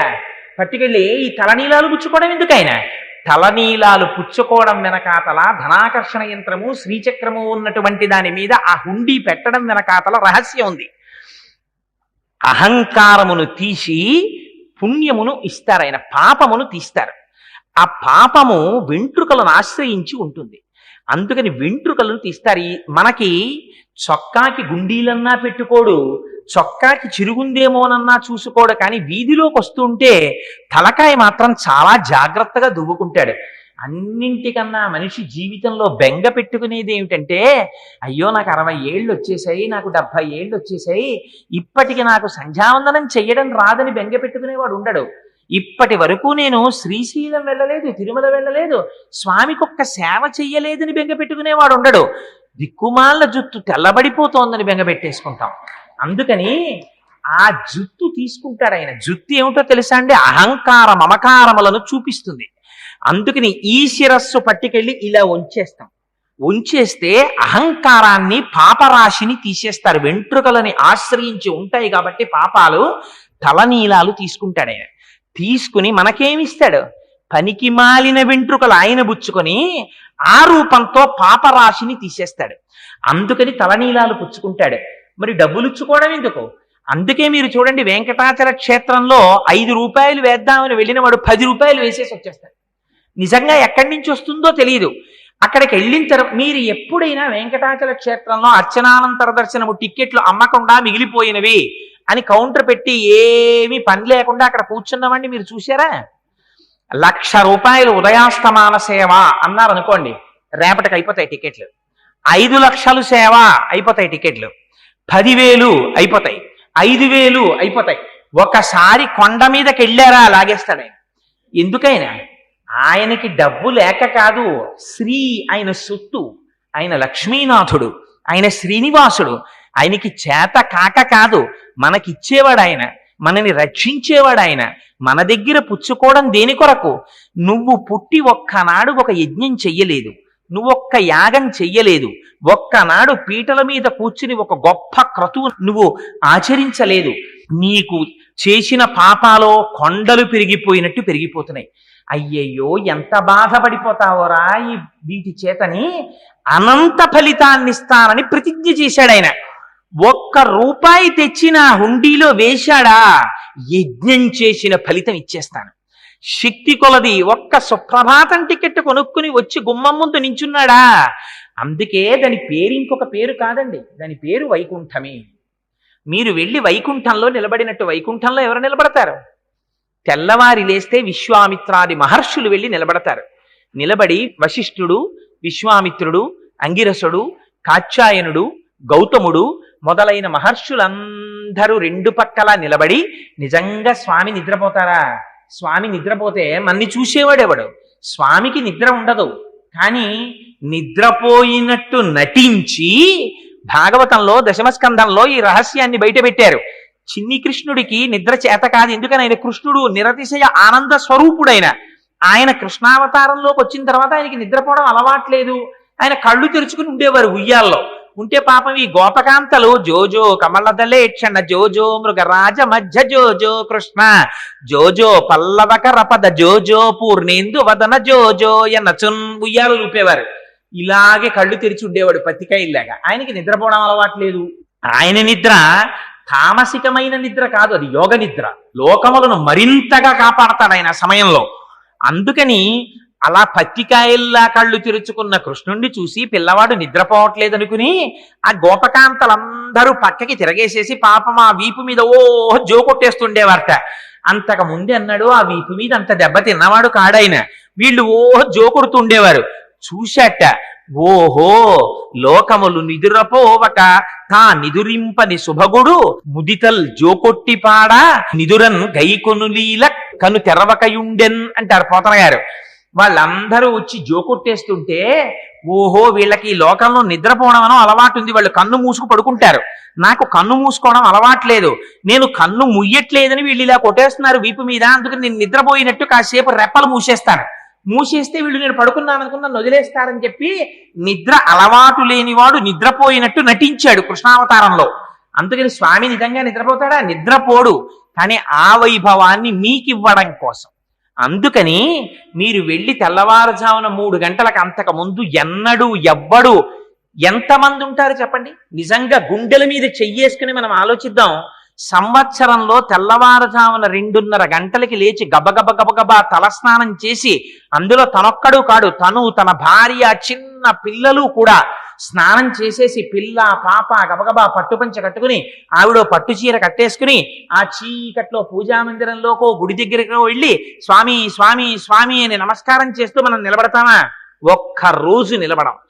కానీ మనకి ఫలితం ఇవ్వడం కోసమని ఆయన అనుగ్రహం కలిగిన నాడు సుప్రభాతం టికెట్ మన చేతిలో పడేస్తాడు. ఆనాడు దాని మీద రిపోర్టింగ్ టైం ఎట్ వైకుంఠం 2:00 అని రాస్తాడు. 2 గంటలకి మీరు నిద్ర లేవలసింది. 1:30కో అలారం పెట్టుకుని నిద్ర లేచి స్నానం చేసి అక్కడికి వెళ్ళి మీరు నిలబడ్డారనుకోండి, గడియారం టక్ టక్ టక్ టక్ అని తిరిగి 3 మీదకి వస్తుందంతే. కౌసల్యా సుప్రజా రామ పూర్వా సంధ్యా ప్రవర్తతే ఉత్తిష్ట నరశార్దూల కర్తవ్యం దైవమాన్నికం అంటారు. ఆనాడు విశ్వామిత్రుడు నిద్రపోతున్నటువంటి రామలక్ష్మణుల్ని నిద్రలేపాడు. ఆ భాగ్యం ఇవాళ ఏమైంది?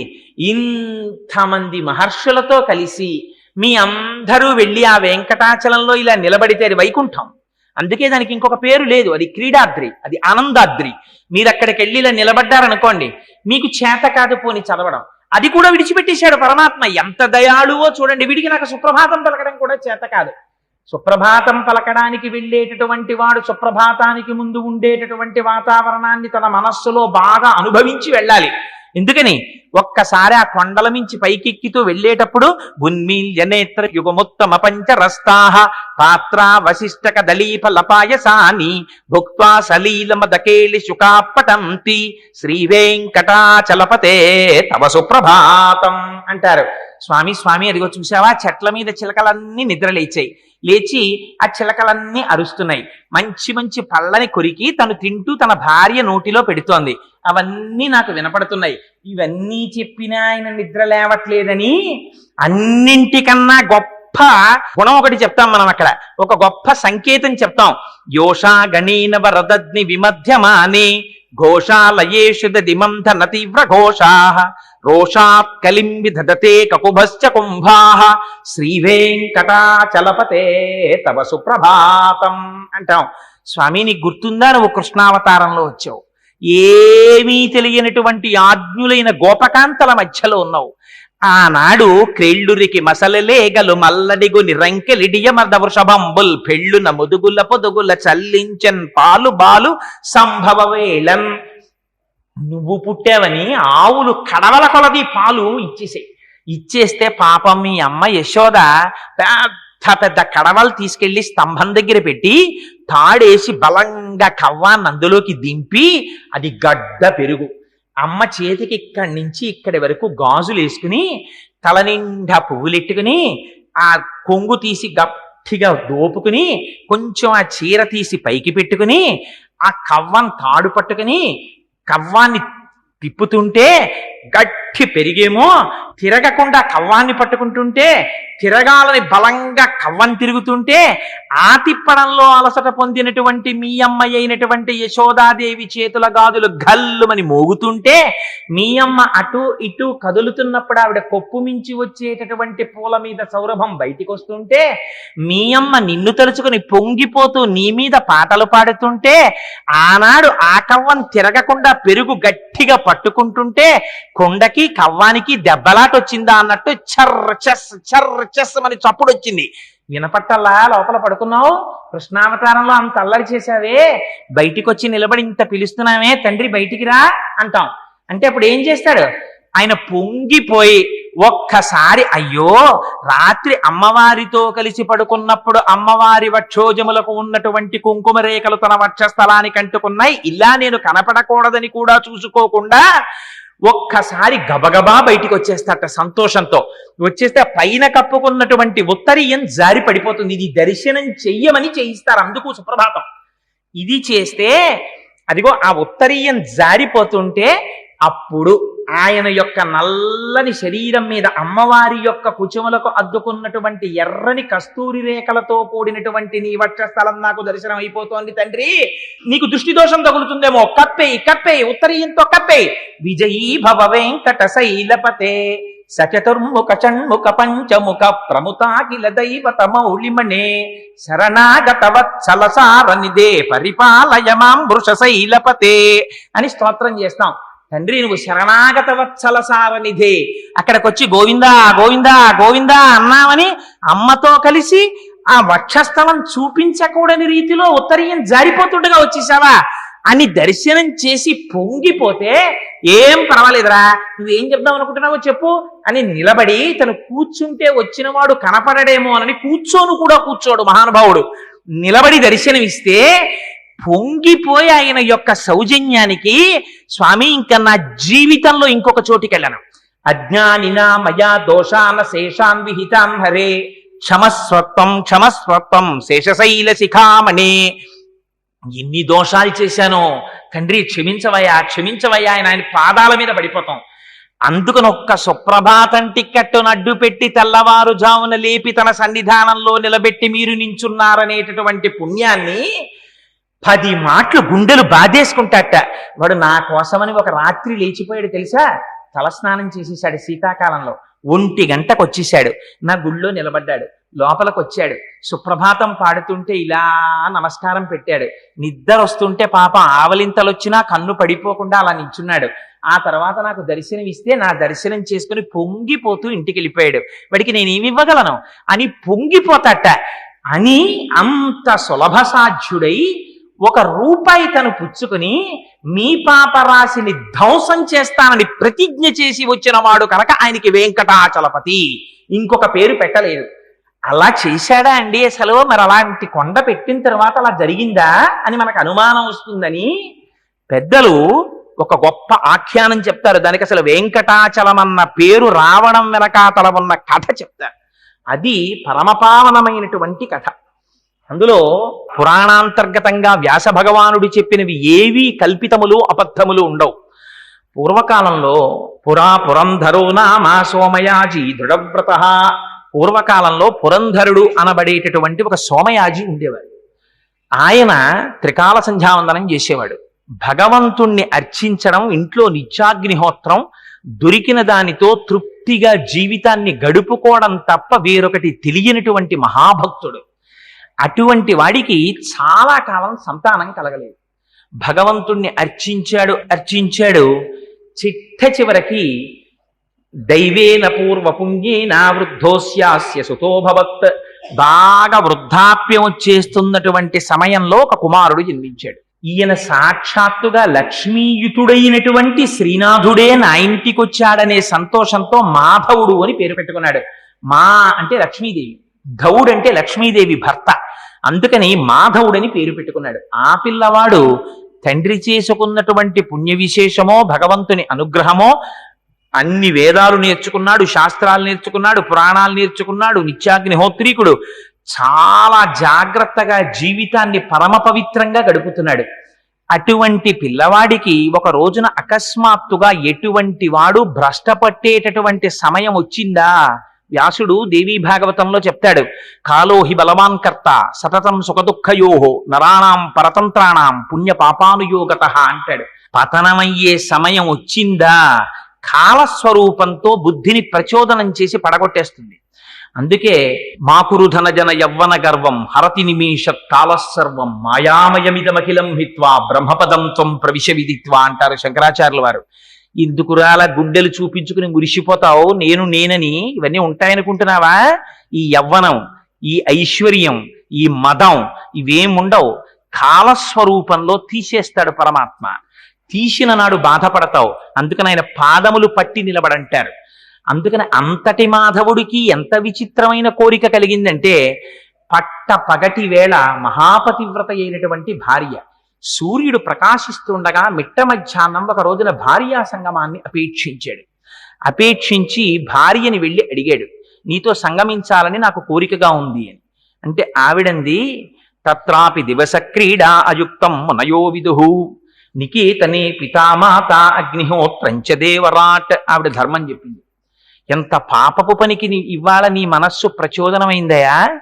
సూర్యుడు ప్రకాశిస్తుండగా మనుష్య జన్మనెత్తి యజ్ఞోపవీతం వేసుకుని సంధ్యావందనం చేస్తూ ఇంట్లో తల్లిదండ్రులున్నారని చూడకుండా, ఇంట్లో దేవతార్చన సంపుట ఉందని చూసుకోకుండా అగ్నిహోత్రాలు వెలుగుతున్నాయి, మధ్యాహ్నం వేళ భార్యా సంగమం కోరుతున్నావా? పరమ పొరపాటు. సూర్యాస్తమయం అయిన తరువాత చీకటి పడితే కాని భార్యా సంగమం చెయ్యకూడదు, ఓర్చుకోమందవిడ. అంటే ఆయన అన్నాడు, అంటే కలియుగం ప్రవేశించింది, ఎటువంటి వారిని కూడా భ్రష్టు పట్టిస్తున్నాడు కలిపురుషుడు. అందుకని చూపించారు మాధవుడి జీవిత చరిత్ర. ఆయన అన్నాడు, తీవ్రమైన కోరిక పుట్టిన నాడు దానిని ఉపశమింప చేయడం సాధ్యం కాదు. అగ్నిహోత్రం ఒక పక్క నుంచి ప్రజ్వరిల్లుతుంటే సాయంకాలం దాన్ని ఆర్పుతానని ఎవడైనా ఉపేక్షిస్తాడా? ఆర్పవలసిందే అన్నాడు. ఆవిడంది, ఈ పాపానికి ఒడిగట్టకు, ఇంట్లో నికేతనే పితామాత, అమ్మా నాన్నగారు అత్తమామలు ఉన్నారు, అగ్నిహోత్రం ఉంది, దేవతార్చన సంపుటం ఉంది. ఇంతకు ముందు ఎన్నడూ నేను ఇటువంటి కోరిక వినలేదు. కనీసం ఈ పాపం నువ్వు చేసేటప్పుడు నేను ఇంటి నుంచి బయటకు వెళ్ళిపోతాను, నీళ్లు తేవడం అనేటటువంటి మిష పెట్టుకుని నదీ తీరానికి వెడతాను, నువ్వు నదీ తీరానికి రా. ఈయన భార్య వెనకాతల నదీ తీరానికి బయలుదేరాడు.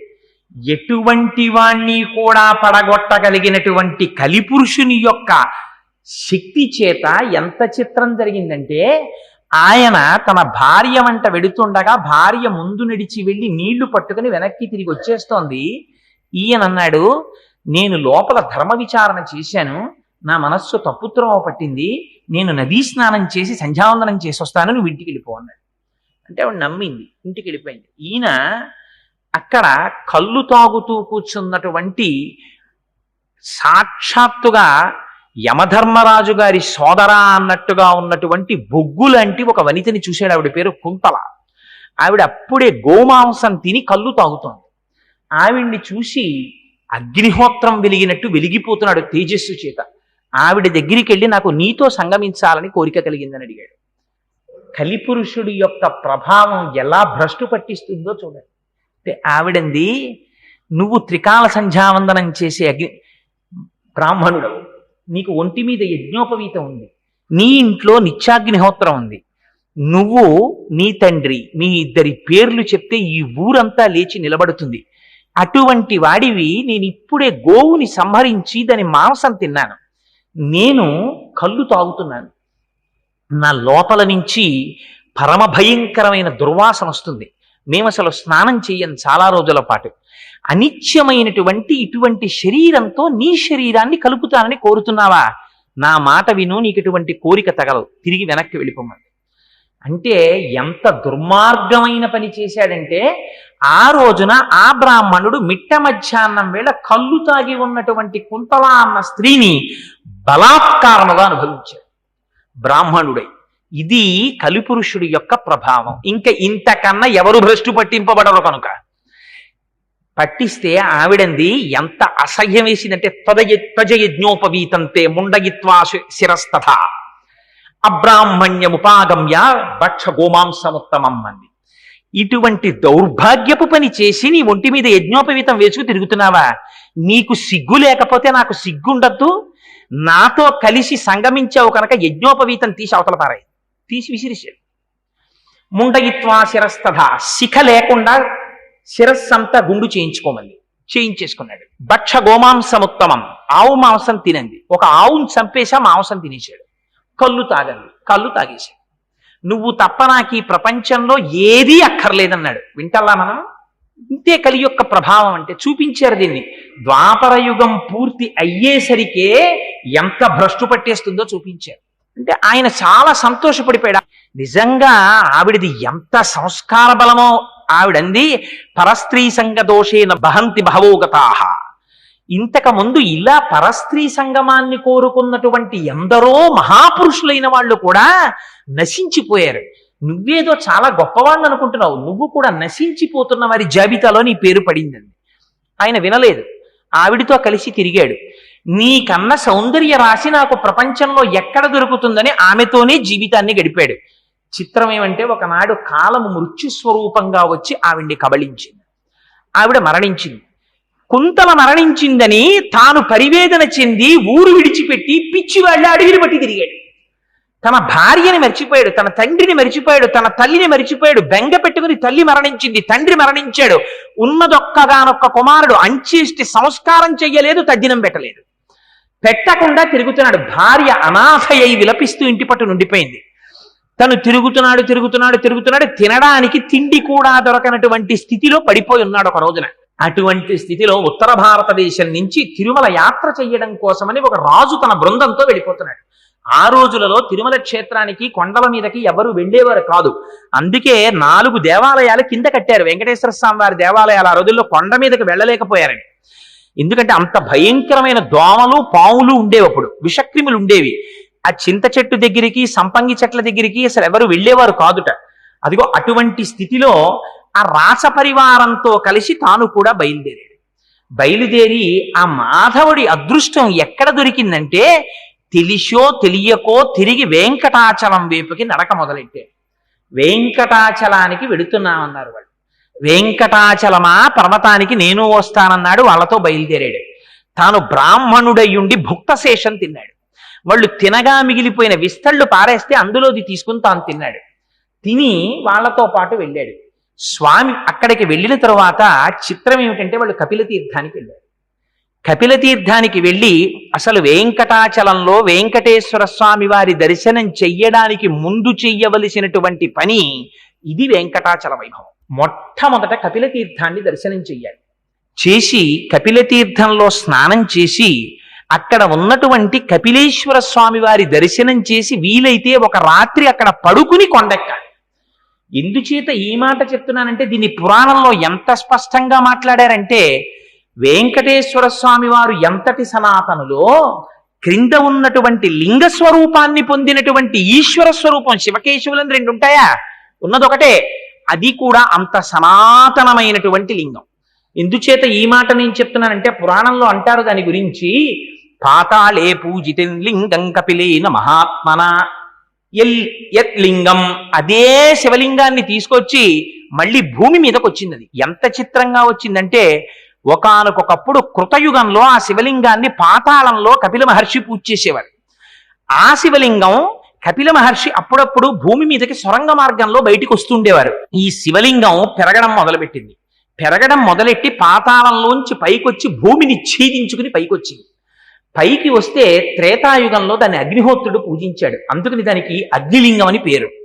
అదే లింగాన్ని ద్వాపర యుగంలో సుదర్శన చక్రం పూజ చేసింది. కలియుగంలో ఆ శివలింగం మరీ పెరిగిపోతుంటే, అందుకే ఇప్పటికీ మీరు కపిలలింగాన్ని చూడండి, దీర్ఘచతురస్రాకారంలో పెద్ద లింగం ఉంటుంది, 3 అడుగులు ఎత్తు ఉంటుంది. అది ఆ లింగం ఇంకా పెరిగిపోతుంటే కామధేను వచ్చింది. అందుకే మీరు ఇప్పటికీ ఎప్పుడైనా కపిలలింగాన్ని దర్శనం చేస్తే స్పష్టంగా కనపడుతుంది. ఆ శివలింగం మీద కామధేనువు తన పాదాన్ని ఉంచి, మా వర్ధస్య, ఇక నువ్వు పెరగకు అని అడిగి క్షీరధారలతో అభిషేకం చేసింది. 3 కందులు కనపడతాయి ఆ శివలింగానికి. సజ్జోజాత అఘోర తత్పురుష వామదేవ ఈశానములనేటటువంటి 5 ముఖాలతో ఉంటుంది. అటువంటి శివలింగం, ఆ శివలింగానికి అక్కడ ఉన్నటువంటి ఆ బిలానికి ఉన్నటువంటి గొప్పతనం, తద్బిలం కాపిలం తీర్థం సర్వపాప ప్రణాశనం. ఆయనతో పాటే, శివలింగంతో పాటే భూమిలో కింద పాతాళలోకంలో ఉండేటటువంటి భోగవతి అనబడేటటువంటి గంగ యొక్క పాయ పైకి ప్రవహించింది. ప్రవహించి కపిల తీర్థం కింద ఏర్పడింది. అందులో ఒక రహస్యం ఉంది. నేను ఆ మధ్య కాలంలో ఒక చోట చదివాను. అక్కడ ఒక ఆయన దాని గురించి తెలుసుకుని, మీకు అర్జెంటుగా బైపాస్ సర్జరీ చెయ్యాలి, మీరు బ్రతకరు అని డాక్టర్ల చేత చెప్పబడినటువంటి వ్యక్తి అనుకోకుండా కార్తీక మాసంలో సోమవారం నాడు మధ్యాహ్నం ఆ కపిల ఆ క్షేత్రంలో పైనుంచి పడేటటువంటి జలధార కింద స్నానం చేసి ఆపరేషన్ చేయించుకోవడం కోసమని మళ్ళీ వెళ్ళారు. మళ్ళీ ఆయనకి ఈసీజీ తీసి ఎక్స్రే తీస్తే ఆయనకు అసలు ఏ బ్లాక్ లేదు, మేము ఏమైనా పొరపాటు పడ్డామా, మీకు ఆపరేషన్ చేయాలని మీకు ఎలా చెప్పాము అని డాక్టర్లు తిప్పి పంపించారు. ఎంత చిత్రం అంటే దాని గురించి పురాణంలో ఒక ప్రమాణవాక్యం ఉంది. ఇప్పటికీ ఏం చెప్తారంటే కార్తీక మాసంలో అది ఎంత గొప్ప విశేషం అంటే 3 లోకములలో ఉండేటటువంటి సమస్త పుణ్యతీర్థములు కూడా త్రైలోక్యే సర్వతీర్థాని కార్తీకే మాసి పర్వణి, కార్తీక మాసంలో వచ్చేటటువంటి సోమవారం నాడు, శనివారం నాడు, ఏకాదశి, అమావాస్య, పౌర్ణమి తిథులలో మధ్యాహ్నం వేళ మధ్యాహ్నే కాపిలే తీర్థే అక్కడికొచ్చి సాన్నిధ్యం యాంతి పార్వతి అని చెప్పారు పరమశివుడు.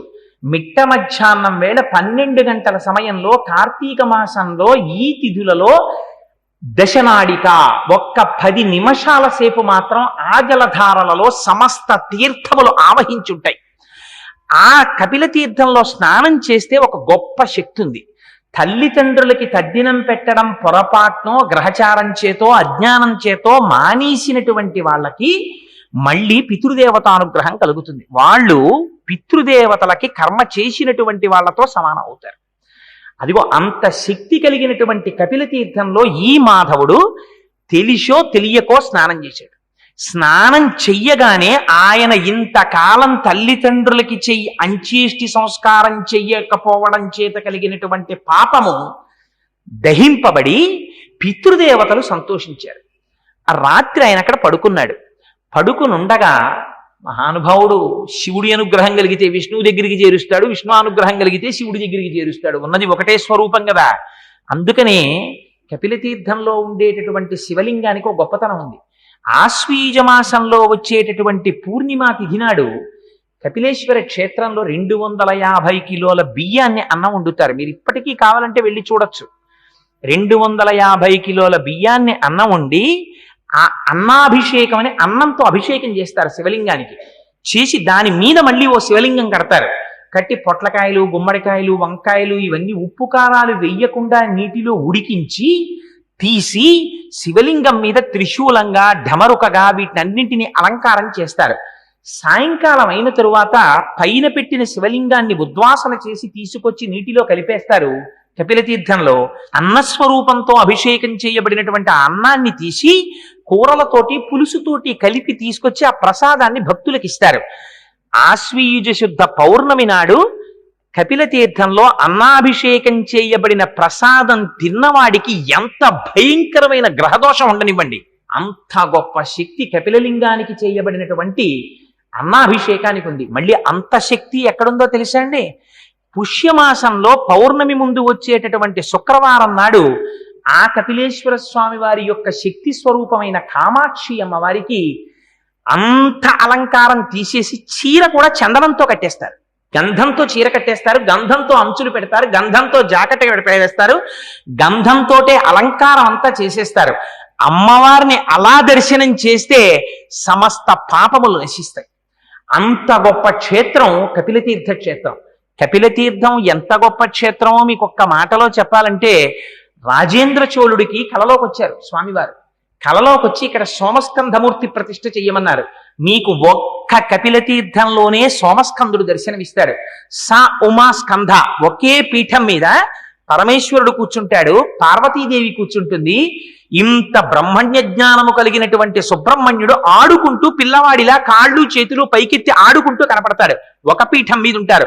అలా ఉంటే దాన్ని సోమస్కంధమూర్తి అంటారు. అక్కడ ఉన్న కాలభైరవుడు సంతాన రక్షక కాలభైరవుడు అని పేరు. పిల్లలకు ఏదైనా అనారోగ్యం వస్తే కపిలతీర్థంలో కాలభైరవుణ్ణి దర్శనం చేస్తారు. దర్శనం చేసి దేవరాజ సేవ్యమాన పావనాంగ్రి పంకజం వ్యాలయజ్ఞ సూత్ర బిందు శేఖరం కృపాకరం నారదాది యోగి బృంద వందితం దిగంబరం కాశికాపురాధినాథ కాల భైరవం భజేత్తని ఆయన్ని ఒక్కసారి తలుచుకుంటే చాలు.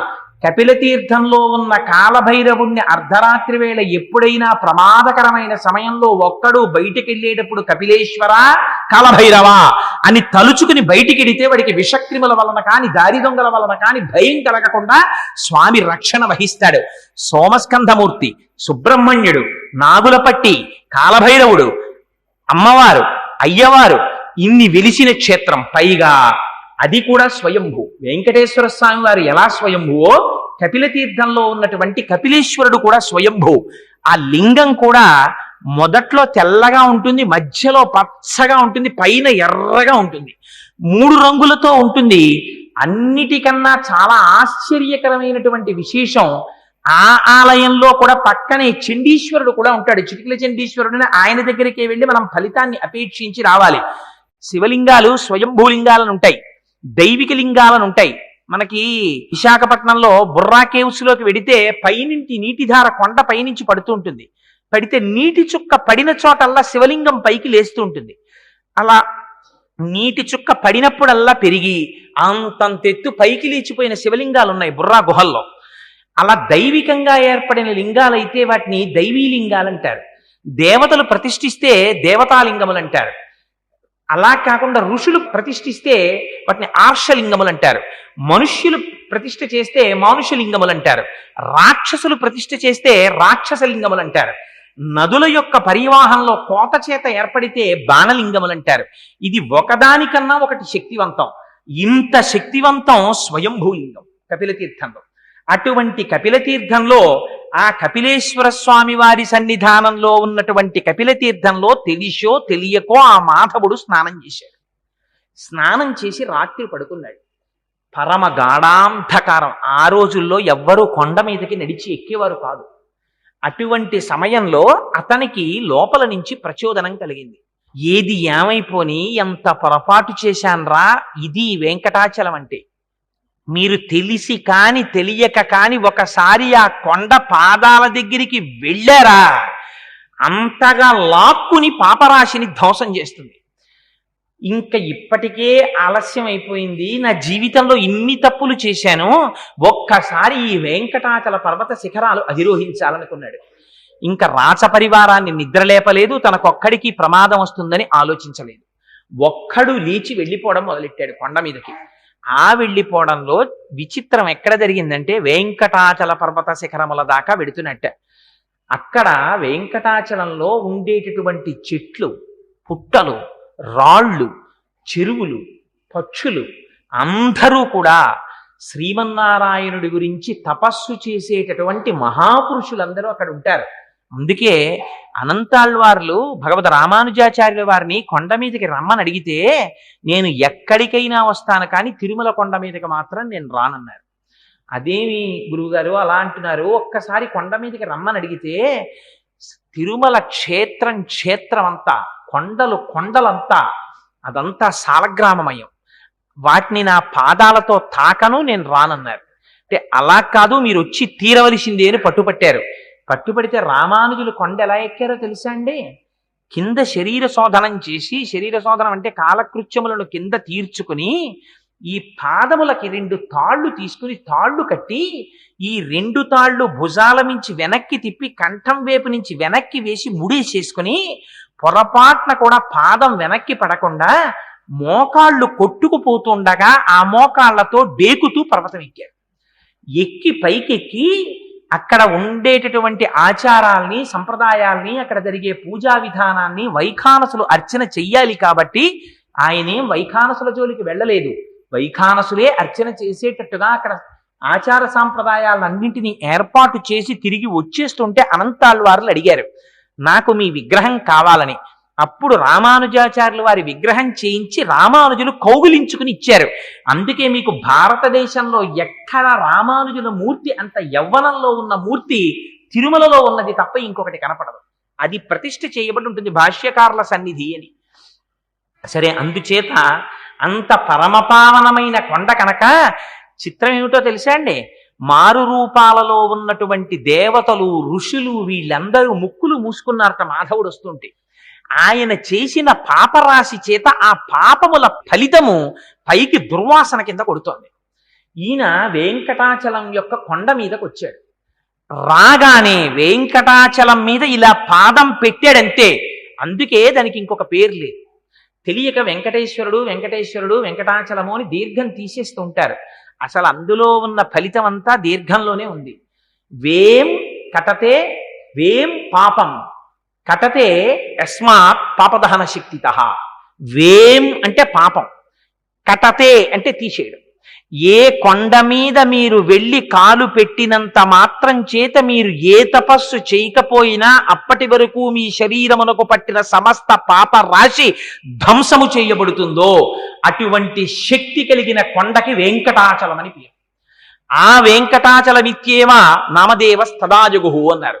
అందుకని ఆ పర్వతానికి మేము ఇంకొక పేరు పెట్టలేదు, దాన్ని వెంకటాచలము అనే పిలిచాం.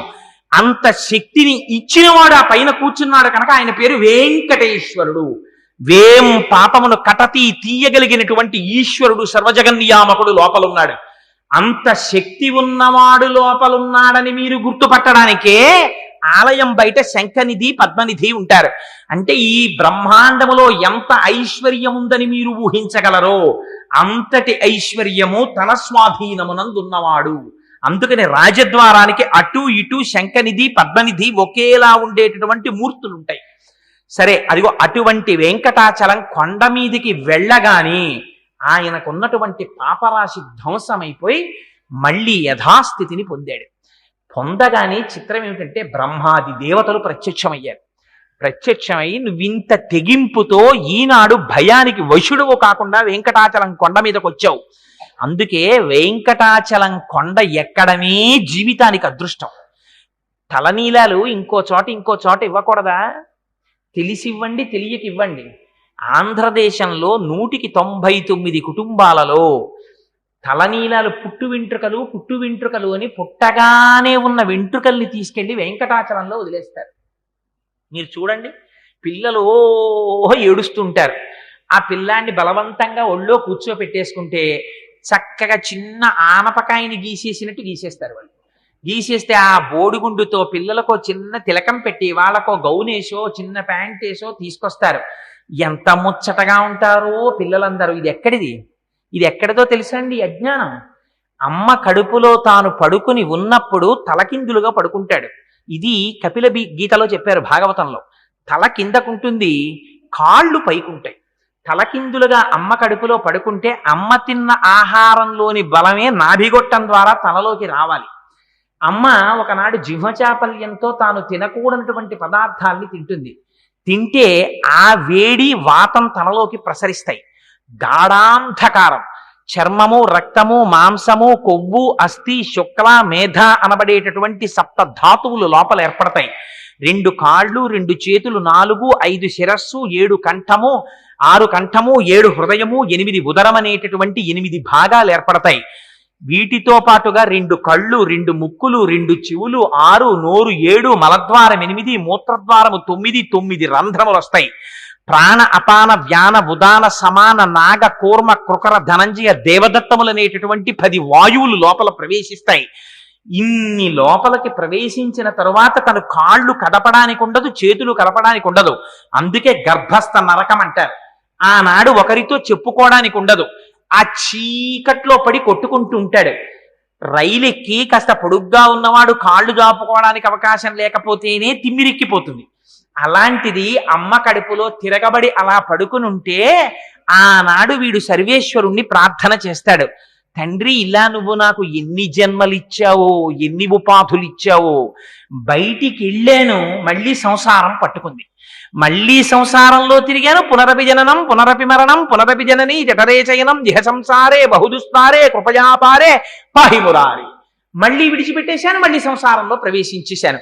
ఇంకొక్కసారి నన్ను బయటికి తోశావా, ఈసారి నీ పాదాలు పట్టుకుంటానంటాడు. అనగానే స్వామి ప్రసూతి వాయువై బయటికి తోస్తారు. అందుకే ప్రసవం అనే పేరు దానికి. ప్రసూతి వాయువై ఎంత జాగ్రత్తగా తోస్తాడో తెలుసా అండి మహానుభావుడు? తల బయటికి రావాలి, కాళ్ళు చివర బయటికి రావాలి. ఆ బయటికి వచ్చేటప్పుడు అమ్మకి దుఃఖం కలగ, అమ్మ మరణించకూడదు. అమ్మ మరణిస్తే శిశువు నిలబడడానికి ఆస్కారం ఉండదు. మరణ సదృశమైన వేదన కల్పించి అమ్మ కడుపులోంచి తాను పైకొస్తాడు. వస్తే పైకి రాగానే శఠమనే వాయువు పట్టేస్తుంది తలకాయ. పట్టేయగానే మరిచిపోతాడు. పూర్వజన్మ జ్ఞానం అంతా విస్మృతి పొందుతుంది. అందుకే మళ్ళీ విడితే శఠారి పెట్టండి, శఠారి పెట్టండి అంటారు. ఆ శఠమునకు అరి శఠారి, స్వామి పాదుకలు తల మీద పెట్టండి అంటారు. తను ఇక్కడికి ఎందుకు వచ్చాడో మళ్ళీ జ్ఞాపకం వస్తుంది ఆ పాదుకలు పెట్టించుకుంటే. అందుకే గర్భాలయం లోపలికే తప్ప బయటికి ఎగ్జిట్ గేటు గర్భాలయం వెనక గోడలోంచి పెట్టరు. ఇలా విడితే పృష్ఠభాగం చూపించకుండా ఎలా వెళ్ళావో అలాగే వెనక్కి అడుగులు వేసుకుని బయటికి రా అంటారు. అంటే ఒకసారి వెళ్ళింది ఆయనలో చేరిపోవడానికే తప్ప ఆయన్ని దాటి వెళ్ళిపోవడానికి నీకు ఇంకేం లేదు. ఆయనలో కలవడమే జన్మ యొక్క సార్థకత. కానీ అది మరిచిపోయింది. ఈ రహస్యం అమ్మ ఎక్కడ చెప్తుందో తెలుసా అండి?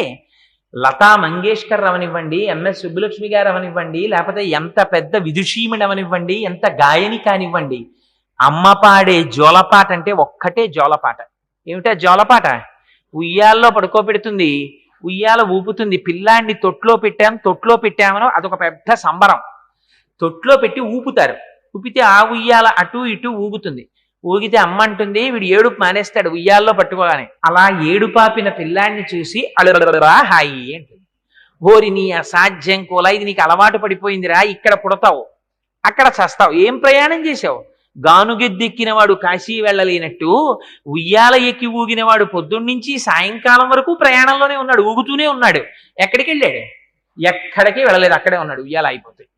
అలా నువ్వు ఇలా శరీరం తీసుకుని వస్తూనే ఉన్నావు, వెళ్ళిపోతూనే ఉన్నావు. నువ్వు ఒక్క మెట్టు ఎక్కింది లేదురా. లోపల స్వామికి ప్రమాణం చేసావు, బయటికి వచ్చావు, వస్తూనే అజ్ఞానం వెంట తెచ్చేసుకున్నావు, ఉయ్యాల ఎక్కావు, మళ్ళీ మొదలెట్టావు సంతోషం సంతోషం అని. ఇదిగో మళ్ళీ నీకు మొదలు, అక్కడ పుడతావు ఇక్కడ చస్తావు, ఇక్కడ చస్తావు అక్కడ పుడతావు. అమ్మ అలా కఠినంగా మాట్లాడకూడదు కదా. ఇంత వేదాంత జ్ఞానాన్ని అమ్మ జోలపాటలో పెట్టేశారు పెద్దవాళ్ళు. అందుకని ఆ పుట్టు వెంట్రుకల్ని మళ్ళీ పట్టినటువంటి అజ్ఞానాన్ని మన పెద్దలు ఎక్కడ తీసేస్తారు? వేం కటతే పాపం, వేం పాపం కటతే యస్మాత్ పాపదహన శక్తిత. ఈ బుర్రలోకి మళ్ళీ సాంసారికమైన విషయముల యందు తాదాత్మ్యత చెంది నీ పాదముల యందు విస్మృతి లేనటువంటి జ్ఞానాన్ని భక్తిని వీడికి ఈ స్వామి అని ప్రార్థన చేస్తారు తల్లిదండ్రులు. అందుకని పుట్టు వెంట్రుకలు తీసుకెళ్లి పరమాత్మకు అర్పిస్తారు. లేకపోతే ఆయనకి ఎందుకు ఆ పుట్టు వెంట్రుకలు? వాడిని సృష్టించిన వాడు ఆ వెంట్రుకలు ఆయన సృష్టించుకోలేడేమిటి? ఇది వెంకటాచలం యొక్క మహాత్యం అంటే. అందుకని ఆ స్వామి దగ్గరికి వెడితే దాని పేరు వెంకటాచలం. అందుకని మాధవుడు ఒక్కసారి వెంకటాచల పర్వతం మీదకి వెళ్ళగానే ఆయన పాపం పోయింది. బ్రహ్మాది దేవతలు వచ్చి వరమిచ్చారు. నువ్వు ఒక్కసారి ఈ కొండ మీదకి వెళ్ళావా, అక్కడ తింత్రిణీ వృక్షం కింద పుట్ట ఉంది, చింత చెట్టు కింద. పుట్టలో శ్రీనివాసుడు ఉన్నాడు.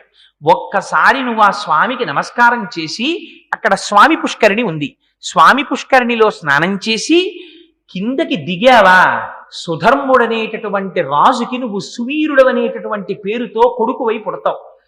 ఆకాశరాజువై పుడితే నీ కడుపున పుట్టబోయేటటువంటి కుమార్తెని రాబోవు కాలంలో వెంకటాచలపతి పరిణయం చేసుకుంటారు.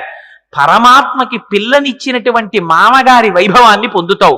పునరావృత్తి రహిత శాశ్వత శివ సాయుధ్యమును పొందుతావు.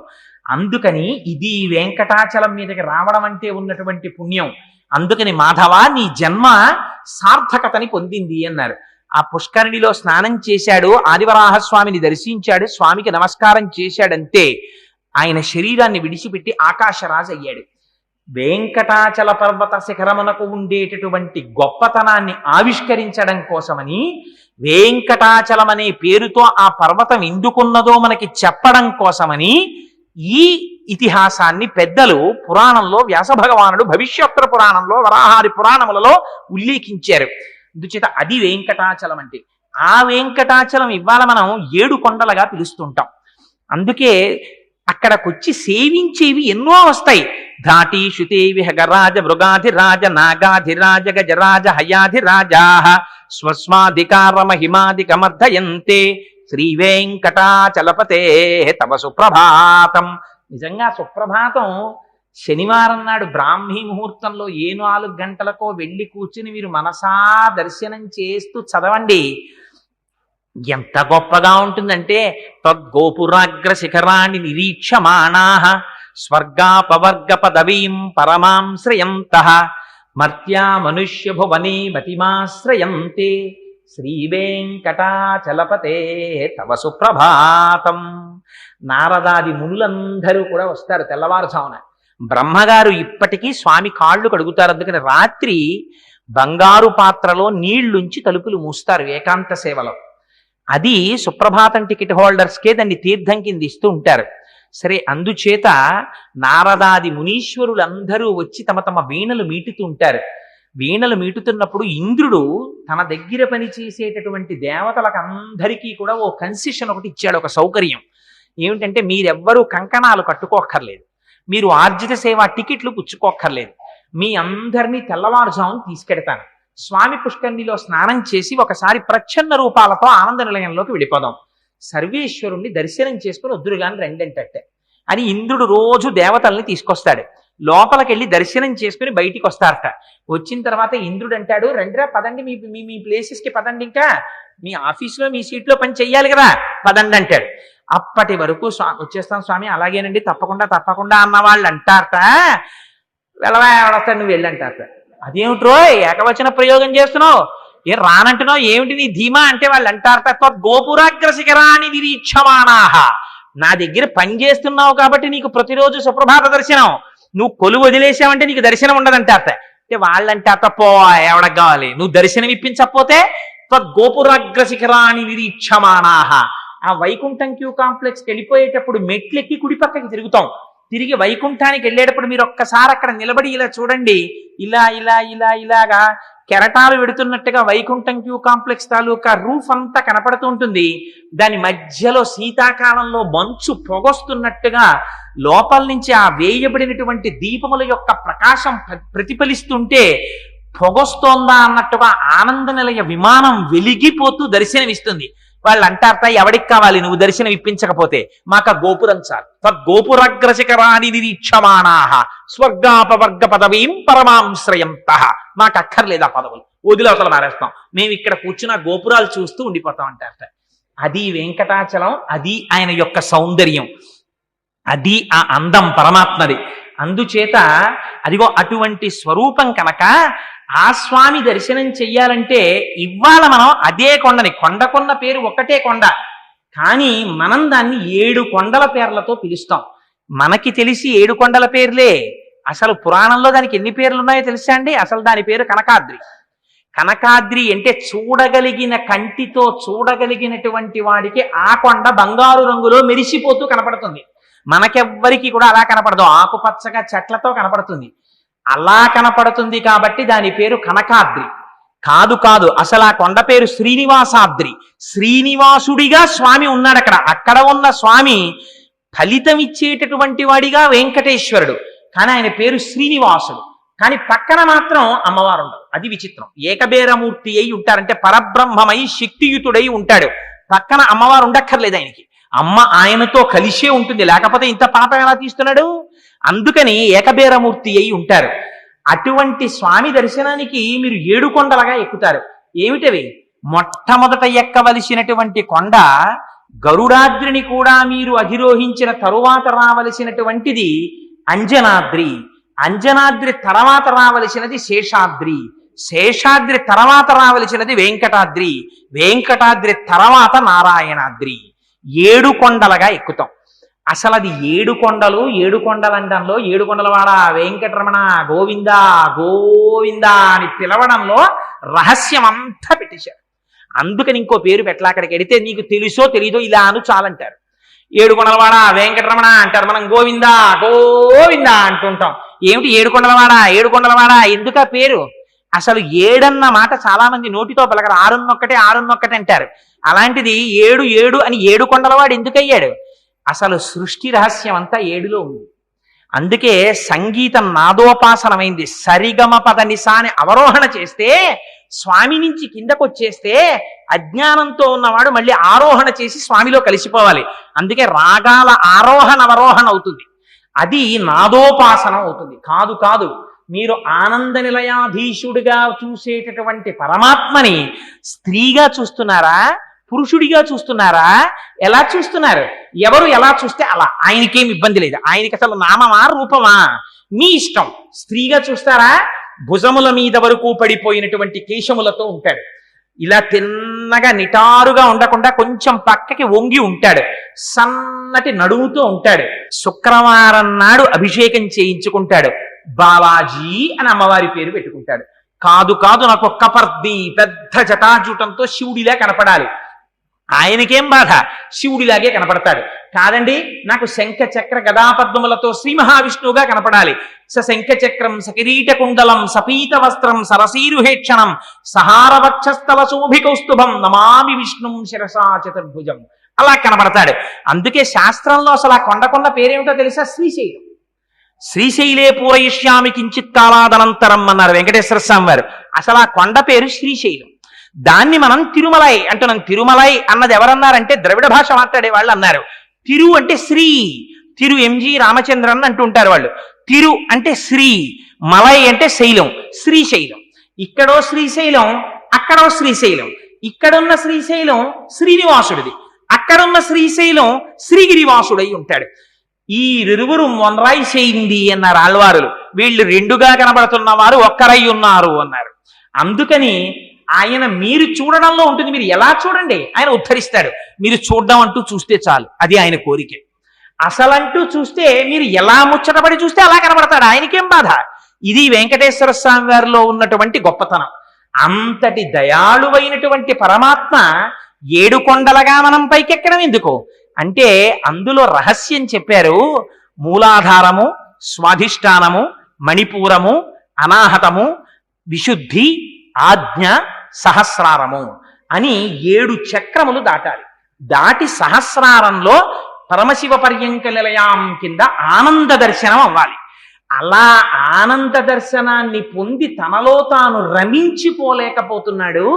వీడి మనస్సు పరమాత్మ యందు నిలబెట్టలేకపోతున్నాడు కలి యొక్క ప్రేరణ చేత అని పరమాత్మ సులభ సాధ్యుడై ఇవాళ 7 కొండల మీద తాను నిలబడి, మనం కాళ్లతో తొక్కుతూ వెళ్ళినా, చెప్పులతో తొక్కుతూ వెళ్ళినా, రైల్లో వెళ్ళినా, బస్సులో వెళ్ళినా, కారులో వెళ్ళినా, ఆఖరికి ఇవాల్టి రోజున కొండ మీద మలమూత్ర విసర్జన చేసినా మహానుభావుడు ఒప్పుకుంటున్నాడు.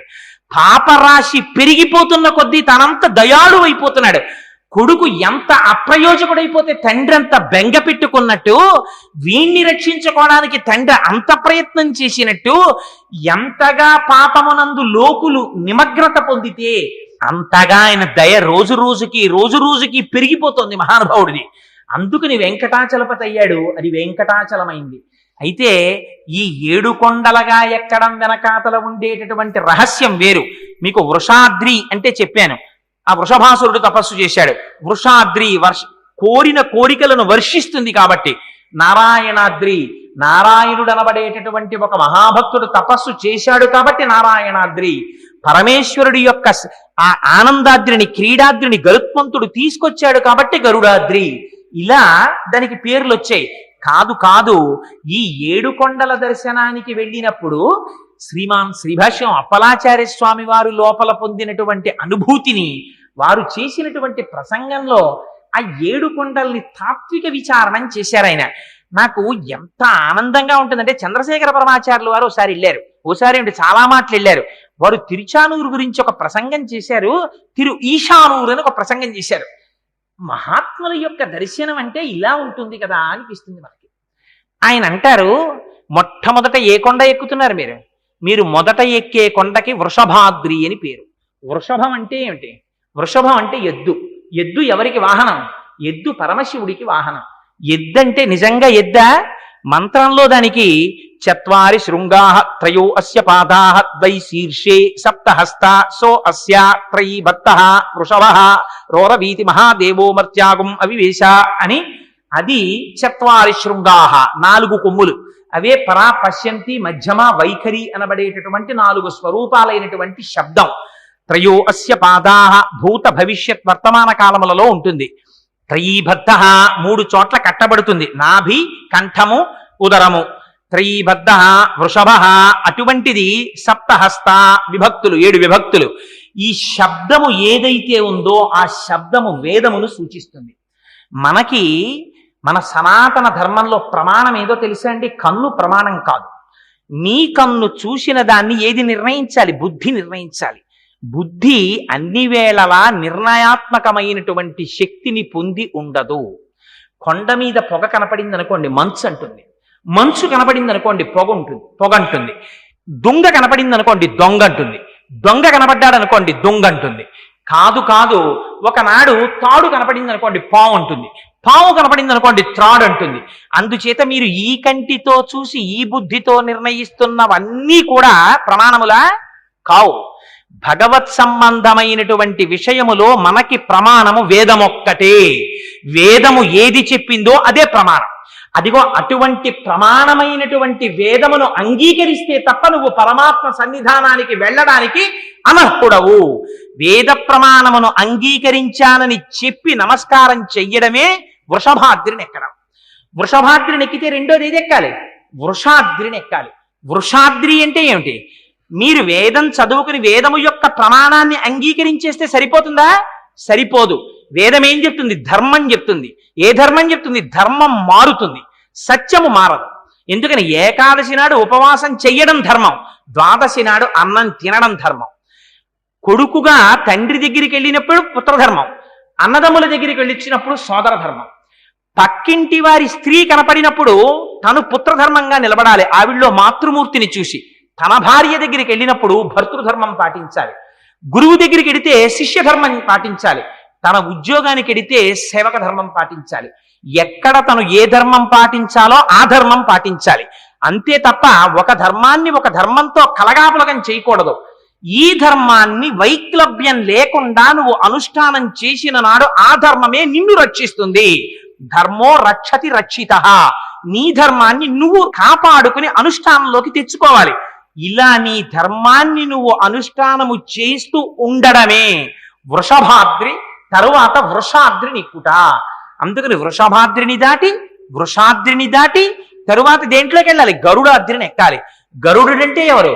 దూరదృష్టి కలిగిన వాడు. గరుడు ఎంత ఆకాశంలో విహరిస్తూ ఉండనివ్వండి, ఎంత దూరంగా ఉన్నదాన్నైనా స్పష్టంగా చూస్తాడు. అందుకని ఆయన యొక్క అనుగ్రహం ఉందా? గరుత్మంతుణ్ణే వేదం కింద చెప్తారు. అందుకని గరుడుని యొక్క అనుగ్రహమును పొందుట అంటే దేన్ని పొందడం?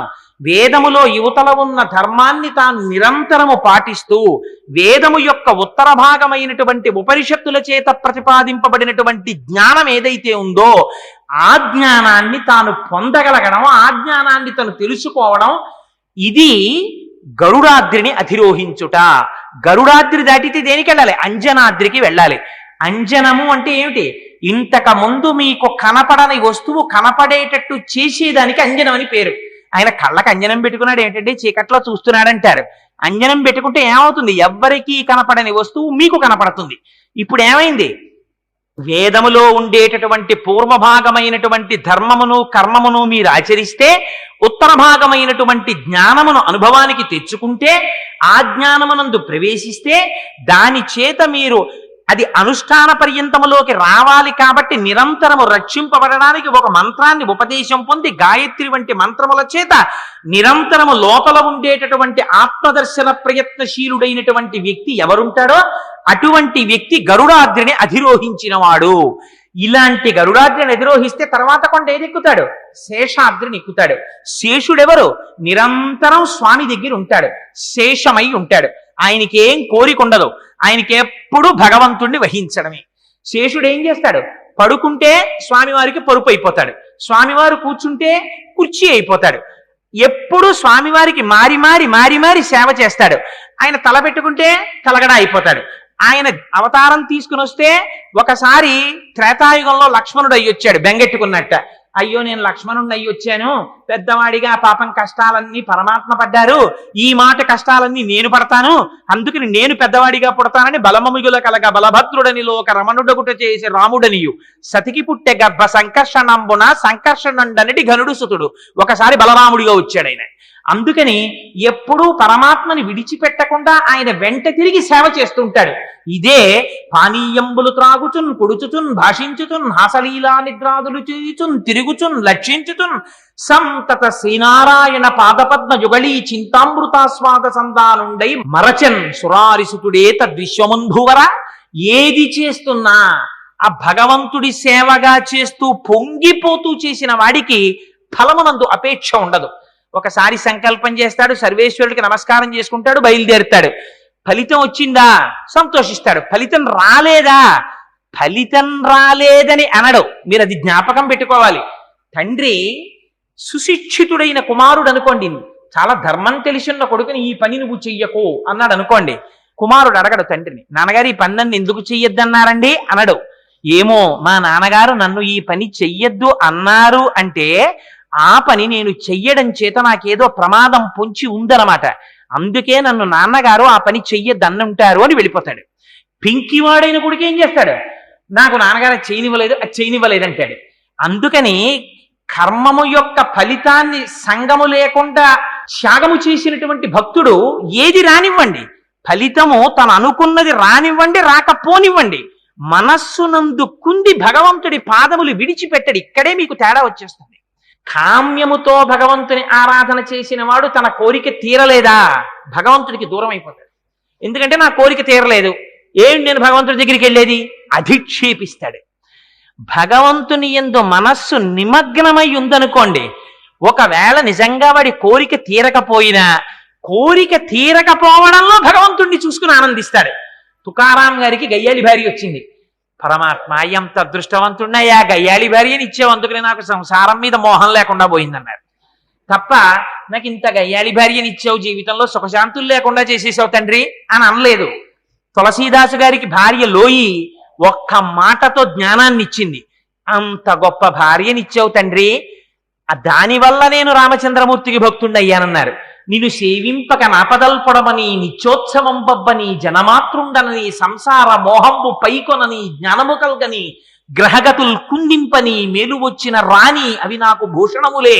శ్రీకాళహస్తీశ్వర, ఎంత పెద్ద ఉద్యోగంలో ఉండనివ్వండి కొడుకు, కష్టపడి 3 నెలలకో 4 నెలలకో ఒక్కసారి సెకండ్ సాటర్డే సండే వచ్చేటప్పటికి నాన్నగారి దగ్గరికి వచ్చేసి, నేను ఎక్కడికి వెళ్ళనమ్మా, నాకు నాన్నగారి పాదాల దగ్గర కూర్చుని నాన్నగారితో కలిసి భోజనం చేసి, నాన్నగారితో కలిసి సంధ్యావందనం చేసుకుని, నాన్నగారి పూజకి మళ్ళీ నేను చిన్నప్పుడు చేసినట్టు ఒక్కసారి పూజామందిరం అంతా తుడిచేసి మಣ್ಣీళ్లు పట్టుకొచ్చి నాన్నగారికి పెట్టి, నాన్నగారి దగ్గర కూర్చుని నాన్నగారికి గంధం తీసి పూజ చేసుకోవడానికి ఇచ్చి, నాన్నగారు భోజనం చేసేసి పడుకుంటే నాన్నగారు చెప్పే మంచి మాటలు వింటూ ఆయన కాళ్ళు పడుతూ, నాన్నగారు మళ్ళీ నిద్రలేచి సాయంకాలం భజన చేసుకుంటున్నప్పుడు నాన్నగారి పక్కన కూర్చుని భజన చేసి, నాన్నగారు రాత్రి నిద్రపోవడానికి పడుకున్నప్పుడు ఏ పరమ పవిత్రమైనటువంటి పాదాలు నన్నింత ఉద్ధరించాయో ఆ పాదాలు నాన్నగారివి 1 గంట సేపు ఒత్తి, ఆయన నిద్రపోయిన తర్వాత నిద్రపోయి మళ్ళీ నాన్నగారు నిద్ర లేవక ముందు నేను నిద్రలేచి స్నానం చేసేసి మడికట్టుకుని నీళ్లు తెస్తుంటే, నిద్రలేచిన నాన్నగారు నన్ను చూసి, ఒరే నువ్వు వచ్చావురా, ఇవాళ చూసావా మಣ್ಣీళ్లు తెచ్చేసావని పొంగిపోతున్న నాన్నగారి ముఖం చూసుకోవడానికి వచ్చానమ్మా అన్న కొడుకుని చూసి తండ్రి అంతా పొంగిపోతాడు. అంతేగాని నాన్నగారు ఈలోగా ఎవరికన్నా ఏమైనా రాసి ఇచ్చేస్తారేమో అని బెంగెట్టుకుని వస్తూ ఉంటానమ్మా నెలకోసారి అన్నాడు అనుకోండి, ఎంత అసహ్యంగా ఉంటుంది. ఆ తండ్రికి ఎవరికి ఇస్తాడు, వీడికి ఇస్తాడు. కానీ అలా అంటే ఎంత అసహ్యంగా ఉంటుంది. వెంకటాచలానికి వెళ్ళి వెంకటేశ్వర స్వామి వారి యొక్క దర్శనం చెయ్యకుండా ఉండలేక, జుత్తు కొంచెం పెద్దదైపోతే స్వామి నిన్ను చూసి ఇన్నాళ్ళు అయిపోయిందా అని తల దువ్వుకుంటున్నప్పుడు అల్లా బెంగొచ్చి 2 రోజులు సెలవులు వచ్చాయని వచ్చేసానండి, ఇదేం పెద్ద టౌన్కి వేసుకోక్కర్లేదు, వెళ్ళి స్వామి దర్శనం చేసుకుని పొంగిపోయి, అమ్మయ్యా స్వామి మళ్ళీ నీ దగ్గరికి వచ్చేసానయ్యా అని పొంగిపోయి తిరిగి వచ్చేసారనుకోండి, మీరు చూసుకోవాలా ఆయన చూసుకుంటాడా? నేను చూసుకుంటానన్నాడు ఆయన. ఎవరు నా గురించి తాపత్రయపడుతున్నాడో వాడిని రక్షించుకోవడం నా ధర్మం అన్నాడు. పిల్లవాడికి ఏం తన రక్షణ తను చూసుకోడు, పెరట్లో ఆడుకుంటుంటాడు. వంట చేసుకుంటున్న అమ్మ 10 నిమిషాలకు ఒకసారి వచ్చి బాల్కనీలోంచి పిల్లాడు ఏం చేస్తున్నాడో చూసుకుంటూ ఉంటుంది, అమ్మ వీడు ఎక్కడ పడిపోతాడో అని. రక్షించుకోవడం అమ్మ ధర్మం అయినట్టు, నిద్రపోతున్న అమ్మ నిద్రలో కూడా పిల్లవాడిని తడువుకుని తన దగ్గరికి చేర్చుకున్నట్టు, మనం ప్రమత్తతతో ఉన్న తాను అప్రమత్తుడై తన పాదముల దగ్గరికి తాను లాక్కుంటూనే ఉంటాడు.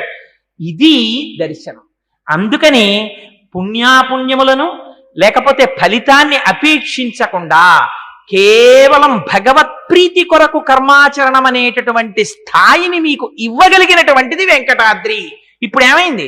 మీరు చేసే పని చేత పాపమో పుణ్యమో మీకేమైనా వచ్చిందా? ఏది చేసినా మీ మనస్సు ఎప్పుడూ భగవంతుడి దగ్గరే ఉంది. కమలాక్షు నర్చించు కర్రములు కర్రములు శ్రీనాథు వర్ణించు జింహ జింహ సురరక్షకుని చూచు చూట్కులు చూట్కులు శేషసాయికి మృక్కు శిరము శిరము విష్ణు నాకర్ణించు వీనులు వీనులు మధువైరిద విలిన మనము మనము భగవంతు వలగొను పదములు పదములు పురుషోత్తముని మీది బుద్ధి బుద్ధి దేవదేవుని చింతించు దినము దినము చక్రహస్తుని ప్రకటించు చదువు చదువు కుంభినీదవు చెప్పెడి గురుడు గురుడు తండ్రి హరిజేరుమని ఎడి తండ్రి తండ్రి అంటాడు ప్రహ్లాదుడు. హాయిగా కూర్చుని సంతోషంతో తెల్లవారేటప్పటికి తులసి దళాల్ని తీసి పరమానందంతో స్వామివారి పాదాల వంక చూస్తూ ఆ పాదాల మీద తులసి దళాలు వేసి మీరు మానసికంగా శిరస్సు ఉంచి ఆయన పాదముల మీద తలపెట్టి నమస్కారం చేసినప్పుడు ఆ తులసి వాసన మీ ముక్కుల్లోకి వచ్చేస్తుంటే మత్తెక్కిపోయినటువంటి హృదయం ఏదుందో దానికి లౌకికమైనటువంటి కోరికలు ఎందుకుంటాయి? మందార మకరంద మాధుర్యమున తేలు మధుపంబుబోవునే మదనములకు నిర్మల మందాకిని వీచికలతో రాయంచజనునే తరంగిణులకు లలిత రసాల పల్లవ ఖాదియై చొక్కు కోయిల జనునే కుటజములకు పూర్ణేందు చంద్రికా స్ఫురిత చకోరక మరుగునే సాంద్రనీహారములకు అంబుజోదర దివ్య పాదార వింద చింతనామృత పాన విశేషమత చిత్త మీరీతి ఇతర విషయంబు చేరవేర్చు వినుత గుణశీల మాటలు వేయునేలా. ఆ సర్వేశ్వరుడి పాదములలోంచి స్రవించేటటువంటి మందార మకరందాన్ని తాగడానికి అలవాటు పడి మత్తిక్కిపోయినటువంటి హృదయం వేరొక విషయం నందు లగ్నం అవమంటే మాత్రం ఎలా లగ్నం అవుతుంది దానికి అలవాటు పడిపోయాక? అలా ప్రవర్తించేవాడు లేచినా పడుకున్నా ఏది చేసినా ఆ సర్వేశ్వరుణ్ణి తలుచుకుంటూ పొంగిపోవడానికి అలవాటు పడిపోయిన వాడికి పాపం అంటామంటే మాత్రం ఎక్కడంటుతుంది? అగ్నిహోత్రాన్ని చెద పట్టుకోగలదా? పట్టుకోలేనట్టు వేం పాప కటతే, వాడికి పాపము లేదు పుణ్యము లేదు. ఎక్కడైనా ఉందా? పాపాన్ని కూడా కటతి తీసి అవతల పారేస్తుంది. ఇది వెంకటాద్రి. ఆ వెంకటాద్రిని దాటిన తరువాత అక్కడ ఒక్క చోట వెంకటేశ్వర స్వామి వారిని దర్శనం చేసేసి కిందకి దిగగానే పాపరాశి లోపల ప్రవేశించిందా? మళ్ళీ తప్పుడు ఆలోచనలు బయలుదేరాయా? గొరుగుచుందురు జుత్తు కొన్ని వందల సార్లు దాని పాపమేమో కానరాదు, అఖిల పాపములకు నిలయమైన మనసు గొరగడేమి మానవుండు అన్నాడు ఆధునిక కవి. అందుకని మారవలసింది ఏది మారాలి? ఒకసారి వెంకటేశ్వరుణ్ణి చూస్తే నివర్తయ మనోమత్త, మనస్సు మారాలి.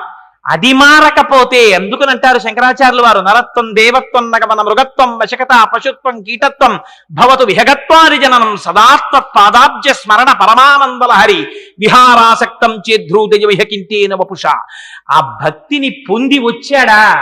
ఆ జ్ఞానము కలిగిందా? నారాయణాద్రి దగ్గరికి వెళ్ళేటప్పటికి భగవానుడు ఒక్కసారి జ్ఞానం ఇచ్చాడా? మీకెక్కడ కనపడ్డాడు భగవానుడు? కావ్యకంఠ గణపతి మునికి భగవంతుడు ఎక్కడ కనబడ్డాడు? నిన్నటి రోజున ఇంత అంకురంగా ఉండి ఇవాళ లేచేటప్పటికి అలా పైకి లేచినటువంటి గడ్డి పరక ఆకుపచ్చతనంలో భగవంతుణ్ణి దర్శించాడు. హాసి గడ్డి పరక, నిన్ననింత మొలకవా, ఇవాళ పొద్దున్నకి ఇంత గడ్డి పరకవా, సూర్యకిరణాలు పడేటప్పటికి లేత ఆకుపచ్చ రంగులో మెరుప, నీ మీద మంచు బిందువా, ప్రాతర్వేళల మంచు జిన్కుకు మీ జొంపంబైన లేబచ్చికల్ శ్వేతశ్రీ తిలకించుటెంత రహించన్ సర్వభూతంబులం శీతశ్రాంతి వడంకతాన చలయై చెల్వొందు భూదేవికిన్ సీతత్తు ప్రభుడిచ్చు వజ్రముల రాశింబోలె నల్వంకలం అంటారు. చూడగలిగిన కన్నున్న వాడికి అంతటా పరమాత్మయే. ఆయన అంటాడు, తెల్లవారి లేస్తే కవి, చలికాలానికిట అందరూ గడగడగడగడ వణికిపోతున్నారట. వణికిపోతుంటే భూదేవి కూడా వణికిపోయింది అనుకోండి చలికి, అమ్మో చలేస్తోందని భూమి కూడా గడగడగడ వణికింది అనుకోండి, భూకంపం వస్తుంది. కంపనమే కదా చలంటే. మనం కంపించినట్టు కుక్క కంపించినట్టు కుక్క కూడా దారిగుట్టలో పడుకుంటుంది, పక్షులు గూట్లో పడుకుంటాయి. భూమి కూడా చలికి కంపించింది అనుకోండి, మన బ్రతుకులేమవుతాయి?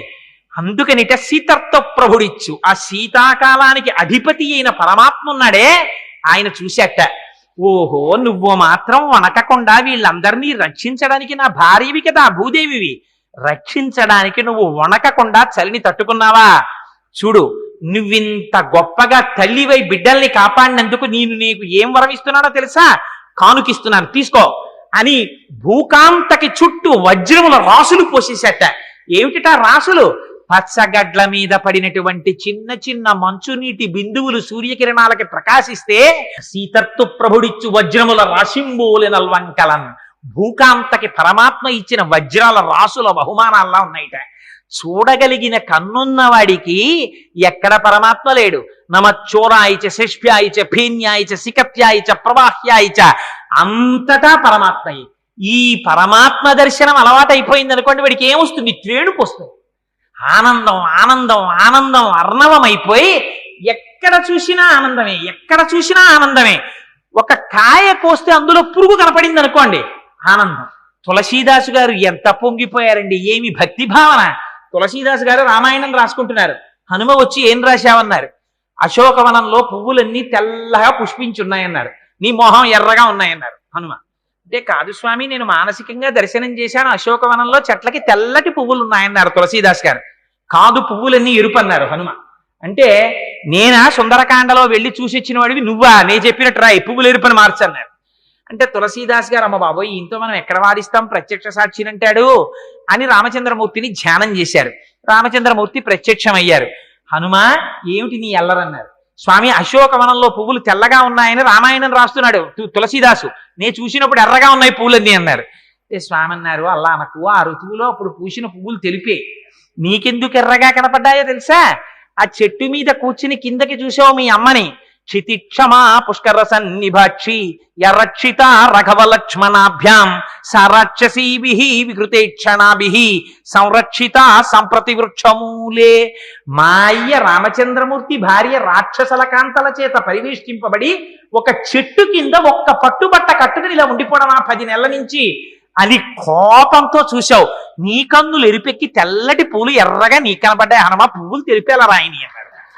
ఇది పారవశ్యమైనటువంటి భక్తి ఉన్నవాడికి సర్వత్ర పరమాత్మ దర్శనమే. ఈ దర్శనం పొందుతున్న వాడికి రామకృష్ణ పరమహంస ఎంత పొంగిపోయారు. మేక అరుపులో, పసిపిల్లాడి ఏడుపులో, ఆవు గొంతెత్తి అమ్మా అని అరిస్తే అందులో అమ్మవారిని పిలిచినటువంటి ఆ భక్తి కనపడింది రామకృష్ణ పరమహంసకి. ఆఖరికి మహాభక్తులు ఎంత ఆశ్చర్యపోయారో తెలుసండి. భక్తి ఉన్నవాడికి పరమాత్మ దర్శనం అంటే, కబీరుదాసు గారు రహదారి మీద వెళ్ళిపోతున్నారు. ఒక స్త్రీ జొన్నలు తిప్పుతోంది, ఆయన స్పృహ తప్పి కింద పడిపోయారు. గురువు గారు వచ్చి నీళ్లు జల్లి పైకి లేపారు. ఎరా నాయన అలా పడిపోయావన్నారు. ఆ తిరగలు చూసి పడిపోయానన్నాడు. అదేమిట్రా అలా పడిపోయావు, తిరగలు చూస్తే పడిపోవడం ఎందుకన్నారు. అంటే పరమాత్మ కూడా ఇలా కనపడనటువంటి హస్తంతో పట్టుకుని జీవులనబడేటటువంటి జొన్నల్ని తిరగలితో వేసి పుణ్యము పాపము అనే రెండింటి మధ్య పెట్టి గుండ చేసేస్తున్నాడు. ఇలా అయిపోతోంది కదా జీవితం అని బెంగ పెట్టుకు పడిపోయానన్నారు.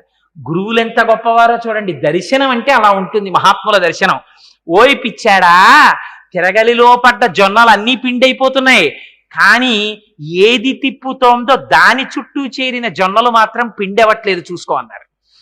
అందుకని తిప్పేవాడి పాదాలు నువ్వొట్టుకున్నావా, వాడు నిన్ను రక్షించేస్తాడు. పాదాలట్టుకోనికి బెంగ ఎందుకన్నారు. అందుకని ఈ రక్షకత్వం, ఈ పరమాత్మతత్వం అంతటా కనపడిన వాడికి 7 కొండల మీద కనపడతాడా వెంకటేశ్వరుడు?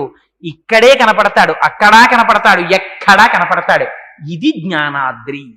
అందుకని 7 కొండలు ఎక్కామంటే 7 కొండలలో వృషభాద్రితో మొదలుపెట్టి నారాయణాద్రి దగ్గరికి వెడితే ఈ జ్ఞానమును పొంది చిట్ట చివర శరీరం విడిచిపెట్టేసేటప్పుడు కూడా భయం లేకుండా శంకరాచార్యులు వారు నేర్పుతారు చచ్చిపోవడం ఎలాగో. యథాపుత్ర మిత్రాత యౌమత్సకాశి హృదాత్యస్య హాకీతృశీయోదశంతి తదా దేవ దేవేశ గౌరీశ శంభో నమస్తే శివాయో చజస్రం బ్రవాణి. ఎప్పుడు ఇక్కడ శ్రీనివాసుణ్ణే పెట్టుకోవడం మీకు అలవాటు అయిపోయింది అనుకోండి. చిట్ట చివర ఊపిరి ఆగిపోతున్నప్పుడు ఊపిరి తీసుకోవాలని శరీరం ప్రయత్నం చేస్తూ ఉంటే, అందుకోలేకపోతుంటే, ఒళ్ళంతా చెమట్లు పట్టేస్తుంటే బెంగ పెట్టేసుకుని నీళ్ల కోసం తడుముకుని భార్య కోసం తడుముకోకుండా ఆ సమయంలో తండ్రి వెళ్ళిపోతోంది శరీరం. అమ్మయ్యా, ఇంకా నాకు బంధనం లేదు అని చిట్ట చివర కొడుకులు, కోడళ్ళు, కూతుళ్ళు, అల్లుళ్ళు చుట్టూ చేరి యథాపుత్ర మిత్రాత యోమత్సకాశి హృదాత్యస్య హాకీదృశీయోదశంతి. శరీరాన్ని కింద పెడుతుంటే, మా నాన్నగారికి పరుపు మీద పడుకోవడం తప్ప కింద పడుకోవడం అలవాట్లేదు, కింద పడుకోపెట్టేస్తున్నారా అని ఏడుస్తుంటే, కొడుకు తెచ్చి తులసి తీర్థం పోస్తుంటే గుటక పడక పక్క నుంచి కారిపోతుంటే, భార్య ఏడుస్తుంటే అవి నా చెవిన పడకూడదు, నాకు చజస్రం బ్రవాణి, నా కళ్ళల్లో ఏం కనపడాలో తెలుసా? నేను ఆనంద నిలయాధీశుడై ఆ పీఠం మీద కూర్చుని నవ్వులు విరజిమ్ముతూ కటిహస్తాన్ని వరదహస్తాన్ని పట్టి నా పాదాలు నమ్ముకో, నీకు సంసారం ఇక్కడ వరకే అని అభయమిచ్చినటువంటి స్వామి కన్నులలో మెలిసిపోతుండగా, స్వామి ఇంక నీ దర్శనానికి 7 కొండలకి రావక్కర్లేదు, నీలో నేను ఒకడనైపోతున్నాను, ఎంత అదృష్టం, ఇంక మనిద్దరికి ఎడబాటు లేదు, నువ్వే నేను నేనే నువ్వు అంటూ అమ్మయ్యా అని చెమట ఒళ్ళంతా పట్టొచ్చిన వాడు బనీ నిప్పి అబ్బా అని విసిరి పారేసినట్టు, అమ్మయ్య ఈ బంధన వదిలేసిందని శరీరాన్ని వదిలిపెట్టి పరమాత్మలో కలిసిపోయేటంతటి ఆనందంతో శరీరాన్ని వదులుతూ ఉన్నన్నాళ్ళు సర్వత్ర పరమాత్మని దర్శింపగలిగిన వాడెవడున్నాడో, సంచిత ఆగామి ప్రారబ్ధములు దూదికొండలో నిప్పురవ్వ పడితే కాలిపోయినట్టు వెంకటాద్రి మీద ఎక్కడం వల్ల పాపరాశి కాలిపోవడంతో నారాయణాద్రి చేత జ్ఞానం ఆవిర్భవించి నిలబడినవాడు వెంకటాచల మహాత్యమును పొందినవాడు. అందుకని ఆ వెంకటాచలానికి అంతటి మహాత్యం ఉన్నది.